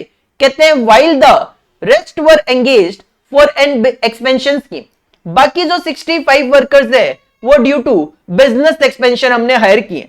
तो सर ठीक है, अगर आपको फ्लक्स मेथड अप्लाई करना है तो उसमें सेपरेशन भी आएगा 5 + 20 25, उसमें रिप्लेसमेंट भी आएगा 10 का, उसमें बिजनेस एक्सपेंशन भी आएगा दैट इज 65 का। तो employee turnover rate is equal to number of employees separated plus number of employees replaced plus number of employees recruited for business expansion divided by average number of employees into 100। Sir separate कितने हुए? 5 + 20 25। Vacancies की जगह fulfil कितने हुए? 10 that is replacement 10 and 75 total थे, उसमें से 10 replacement है, तो 65 is due to business expansion. तो 65 is due to business expansion divided by average number of employees आपके 550 इंटू 100 इट विल बी 18.18%। अगर केवल रिप्लेसमेंट निकालना है तो 10 अपॉन में 550 हो जाएगा, 10 अपॉन में 550 हो जाएगा। ये एवरेज की कैलकुलेशन दिखाई हुई है, आपको एग्जाम में एज ए वर्किंग नोट दिखानी पड़ेगी। 10 अपॉन में 550 हो जाएगा, और अगर सेपरेशन मेथड अप्लाई करना है तो 5 + 20 25 अपॉन में 550 हो जाएगा, 25 अपॉन में 550 इंटू 100 हो जाएगा। सिंपल एप्लीकेशन है, फॉर्मूलाज अपने को पता होने चाहिए, हम किसी भी क्वेश्चन को बहुत इजीली अटेम्प्ट कर सकते हैं। इसके बाद ये जो एम्प्लॉय टर्नओवर का कॉन्सेप्ट है, ये जो एम्प्लॉय चेंज होते हैं, देखो एम्प्लॉय का बार बार चेंज होना एक ऑर्गेनाइजेशन के लिए कोई अच्छी बात नहीं होती, क्योंकि जब एम्प्लॉय जाता है तो उसको सेटलमेंट वगैरह करके पेमेंट करना पड़ता है। जो नया एम्प्लॉय आता है उसको ट्रेनिंग वगैरह देकर खर्च करना पड़ता है। तो कहीं ना कहीं एम्प्लॉय टर्नओवर ऑर्गेनाइजेशन के लिए कोई अच्छी बात नहीं होती। तो हम यहां पे ये भी कैलकुलेट करते हैं कि एम्प्लॉय टर्नओवर की वजह से ऑर्गेनाइजेशन को कितना नुकसान हुआ, कितनी कॉस्ट इनकर करनी पड़ी, कितना वो प्रॉफिट कमा सकते थे जो नहीं कमा पाए ड्यू टू एम्प्लॉय टर्नओवर। तो sir that is known as cost of employee turnover. इसको बोला जाता है कॉस्ट ऑफ एम्प्लॉय टर्नओवर, कि एम्प्लॉय टर्नओवर की वजह से क्या कॉस्ट इनकर हुई, या फिर इसको बोला जाता है प्रॉफिट फॉरगोन, कि हम प्रॉफिट कितना नुकसान खा गए। सिंपल सी बात है, मैं कहता हूं 10 लाख रुपए का प्रॉफिट हो सकता था लेकिन 4 लाख का ही हुआ, मतलब 6 लाख रुपए का प्रॉफिट मुझे फॉरगोन करना पड़ा ना। इसको प्रॉफिट लॉस्ट भी बोला जाता है। सर वही बात, 10 लाख कमा सकता था, 4 लाख ही कमाई, इसका मतलब 6 लाख रुपए का प्रॉफिट जो मैं कमा सकता था वो लॉस कर दिया, मैंने लूज कर दिया, लॉस कर दिया। तो cost of employee turnover question पूछे, प्रॉफिट फॉरगोन पूछे, चाहे प्रॉफिट लॉस पूछे, एक ही बात है, कैलकुलेशन अपने को सेम करके देनी है। सर नॉर्मली हम जब एम्प्लॉय टर्नओवर की बात करते हैं तो क्या क्या कॉस्ट इनकर करनी पड़ती है? तो इसमें सेटलमेंट कॉस्ट आती है ओल्ड एम्प्लॉइज की। सर पुराना एम्प्लॉय जाएगा, उसका जो भी बचा खुचा पेमेंट है सेटलमेंट करना पड़ेगा। इसके अलावा नया एम्प्लॉय जो है उसको सिलेक्शन के लिए इंटरव्यू वगैरह लेने पड़ेंगे। इसके अलावा जो नया एम्प्लॉय आएगा उसको ट्रेनिंग वगैरह देनी पड़ेगी, उसमें खर्चा लगाना पड़ेगा। इसी तरीके से मान लो आज एक वर्कर छोड़ के चला गया और 4 दिन लगे वैकेंसी को फुलफिल करने में, तो उस 4 दिन में जो प्रोडक्शन हो सकता था, उस प्रोडक्शन को बेचकर जो प्रॉफिट कमाया जा सकता था वो नहीं कमा पाए, that is known as contribution lost due to delay in filling vacancy. Similarly जो नया वर्कर आएगा, अगर मैं कहता हूं पुराना वर्कर 1 घंटे में 10 यूनिट बना के देता, तो पुराना 1 घंटे में 10 यूनिट स्टार्टिंग से थोड़ा ना बना देगा। तो कहीं ना कहीं मान लो वो 6 यूनिट ही बना के देता है, तो 4 यूनिट जो और बन सकती थी वो नहीं बनी, उसका नुकसान हो गया। तो contribution lost due to less productivity of new employees, नए एम्प्लॉइज की प्रोडक्टिविटी कम होने की वजह से भी आपको कुछ नुकसान होते हैं। तो सर ये कुछ कॉस्ट है, like settlement cost, selection cost, training cost, या कहूं तो फिलिंग वैकेंसी में डिले करने की वजह से कंट्रीब्यूशन लॉस्ट होना, या प्रोडक्टिविटी कम होने की वजह से कंट्रीब्यूशन लॉस्ट होना, ये सारे के सारे हमारे नुकसान है। किस वजह से? एम्प्लॉय टर्नओवर की वजह से। तो ये सारे के सारे कवर किए जाते हैं in cost of employee turnover. तो जब cost of employee turnover calculate किया जाता है तो एक सिंपल सा स्टेटमेंट फॉर्मेट हम फॉलो करते हैं, पर्टिकुलर्स और अमाउंट 2 कॉलम में। सर जो जो आपके ये कॉस्ट है वो सारे जस्ट ऐड करने हैं आपको। सेटलमेंट कॉस्ट हो गया, रिक्रूटमेंट कॉस्ट हो गया, ट्रेनिंग कॉस्ट हो गया, कंट्रीब्यूशन जो कमा सकते थे नहीं कमा पाए दैट इज कंट्रीब्यूशन लॉस्ट हो गया। इसमें आपको प्रॉफिट वॉल्यूम रेशियो की भी जरूरत पड़ती है। प्रॉफिट वॉल्यूम रेशियो का सिंपल फॉर्मूला कंट्रीब्यूशन अपॉन में सेल्स इनटू 100, जो कि आप मार्जिनल कॉस्टिंग में देखते भी हो। इसमें भी आपको एक क्वेश्चन करवाऊंगा ताकि आपको आइडिया लग जाए कि एग्जाम में किस तरीके का क्वेश्चन आपसे पूछा जा सकता है और अपने को किस तरीके से उसको हैंडल करना है। एक एग्जांपल देखते हैं, एक क्वेश्चन देखते हैं एम्प्लॉय टर्नओवर की कॉस्ट को लेकर।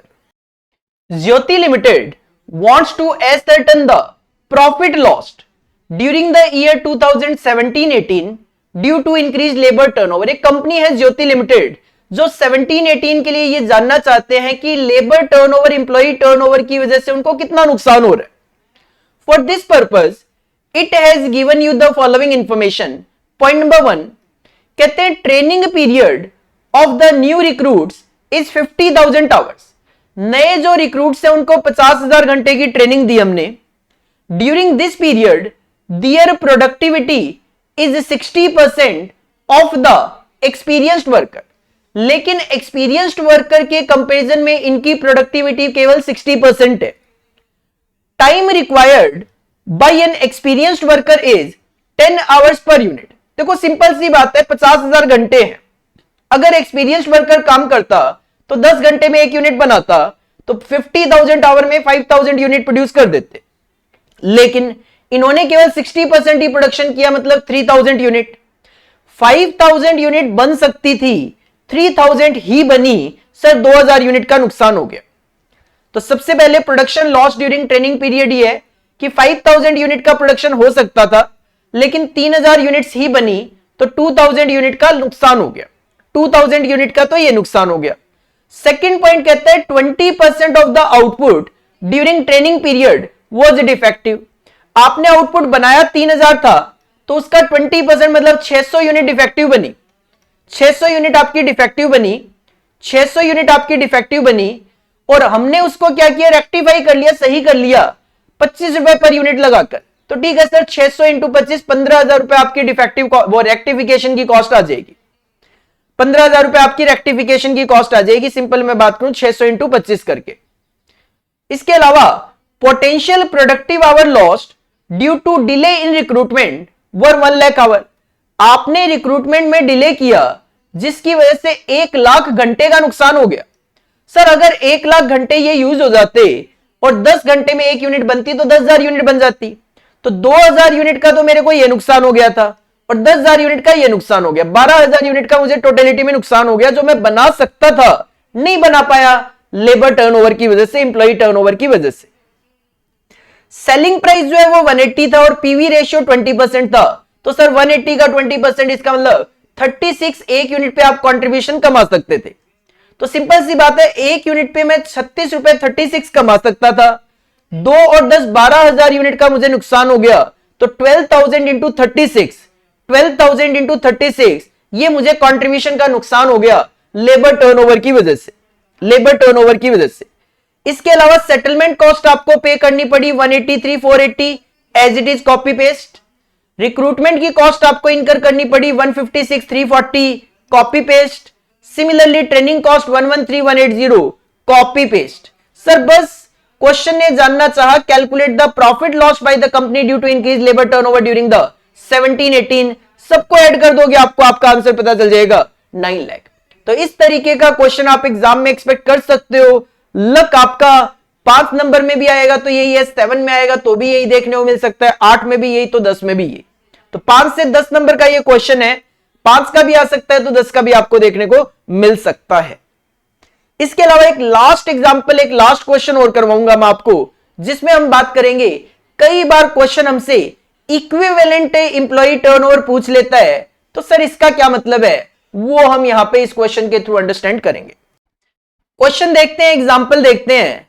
Following information is given of a newly set up organisation for the year ended on 31 March 2021। Number of worker आपने रिप्लेस किए during the period 50। Number of worker left और डिस्चार्ज मतलब separate हो गए 25, और एवरेज नंबर ऑफ वर्कर्स है 500। Question है compute the employee turnover rate using separation और फ्लक्स मेथड। सर सेपरेशन में 25 डिवाइड बाई 500 हो जाएगा, 5% आ जाएगा, सिंपल। और फ्लक्स मेथड की मैं बात करूं तो सर फ्लक्स मेथड में दोनों कवर हो जाते हैं, तो 50 प्लस 25 75 डिवाइड बाई 500 हो जाएगा, 75 डिवाइड बाई 500 हो जाएगा, ये 15% आ जाएगा। पहली डिमांड तो क्वेश्चन की इतनी है। सेकंड डिमांड क्या है जिसकी वजह से मैं आपको ये क्वेश्चन एग्जांपल करवा रहा हूं, sir equivalent employee turnover rate calculate करके दो for one above given that the organisation was set up on 31 January 2021। तो इक्विवेलेंट एम्प्लॉय टर्नओवर में ज्यादा कुछ नहीं होता। अब 31 जनवरी को इन्होंने सेटअप किया है, देखना 31 जनवरी को सेटअप किया और 31 मार्च को ये क्लोजिंग की बात कर रहे हैं। तो सिंपल करना क्या है सर, ये 5% का जो रेट है, ये 5% का जो रेट है ये कितने दिनों के लिए है? तो सिंपल सी बात ये है कि सर 31 जनवरी को आपने सेटअप किया था, 31 जनवरी छोड़ दो, फरवरी के 28 दिन और मार्च के 31 दिन। सर फरवरी के 28 दिन और मार्च के 31 दिन, मतलब ये 5% जो टर्नओवर है ये है 31 प्लस 28 59 डेज का। इक्विवेलेंट एम्प्लॉय टर्नओवर का मतलब होता है आपको एनुअल रेट निकाल के देना होता है, तो सिंपली 365 से मल्टीप्लाई कर लो 30.93। सिमिलरली सर फ्लक्स मेथड के अकॉर्डिंगली 15% था, ये 15% है 59 डेज का, तो 365 डेज के लिए इट शुड बी 92.8%। तो equivalent employee turnover rate is nothing, sir आपको उसको एनुअल में कन्वर्ट करना है, बस उसको इक्विवेलेंट एम्प्लॉय टर्नओवर रेट बोला जाता है। तो ये था हमारा एम्प्लॉय टर्नओवर का चैप्टर, जिसका हमने यहां पे फुल फ्लेज एक रिवीजन किया है। अगर आपको वीडियो अच्छा लगा है तो लाइक कर दीजिए, दोस्तों के साथ शेयर करना मत भूलिए। जैसा कि मैं हमेशा आपको बोलता हूं, एजुकेशन शेयर करने से आपको कोई नुकसान नहीं होने वाला, आपके दोस्तों को कुछ ना कुछ फायदा ही होने वाला है। अगर आपको ये जो नोट्स आपके सामने देखने को मिल रहे हैं, पीपीटी जो देखने को मिल रही है, अगर आपको इसका पीडीएफ चाहिए तो व्हाट्सएप नंबर गिवन है डिस्क्रिप्शन बॉक्स में, उस पर आप सिंपल एक व्हाट्सएप कर दीजिए, सर मुझे एम्प्लॉय कॉस्ट चैप्टर का रिवीजन का पीडीएफ दे दीजिए। स्पेसिफिकली उसमें रिवीजन जरूर मेंशन कर देना और एम्प्लॉय कॉस्ट चैप्टर का नाम जरूर मेंशन कर देना, क्योंकि कई बार बच्चे कहते हैं सर कॉस्टिंग का पीडीएफ दे दो। कॉस्टिंग का पीडीएफ मुझे नहीं समझ में आता कि कॉस्टिंग के पीडीएफ में आप कौन सा चैप्टर की डिमांड कर रहे हो। हमारे सारे के सारे चैप्टर का कंबाइंड नहीं है, इंडिविजुअल चैप्टर्स के पीडीएफ हमने बनाए हुए हैं। तो आप चैप्टर का नाम लिखोगे, उसके अकॉर्डिंगली आपको अलॉट कर दिया जाएगा, दे दिया जाएगा। सारे के सारे चैप्टर का भेज दीजिए, ऐसा भी मत बोलिए, क्योंकि नॉर्मली क्या होता है आप जैसे जैसे रिवीजन करते जा रहे हो वैसे वैसे डिमांड करते जाइए, तो हमें भी आपको सेंड करना थोड़ा सा इजी रहता है। बाकी हमारी फ्री टेस्ट सीरीज चल रही है टेलीग्राम चैनल के थ्रू। हमारे टेलीग्राम चैनल का लिंक डिस्क्रिप्शन बॉक्स में गिवन है, वहां से आप फ्री टेस्ट सीरीज ज्वाइन कर सकते हो। काफी सारे टेस्ट ऑलरेडी कंडक्ट हो चुके हैं, बट अभी भी कुछ टेस्ट बाकी हैं, आप उसका बेनिफिट ले सकते हो। व्हाट्सएप चैनल का लिंक भी गिवन है, वो भी आप ज्वाइन कर सकते हो फॉर आवर ऑफर्स जो हमारे चलते हैं उसके लिए, क्योंकि उस पर आपको जो भी हमारे ऑफर्स आते हैं वो देखने को मिल जाते हैं। तो this is all about for today. मिलते हैं नेक्स्ट वीडियो में नेक्स्ट रिवीजन लेक्चर के साथ। Thank you, bye bye.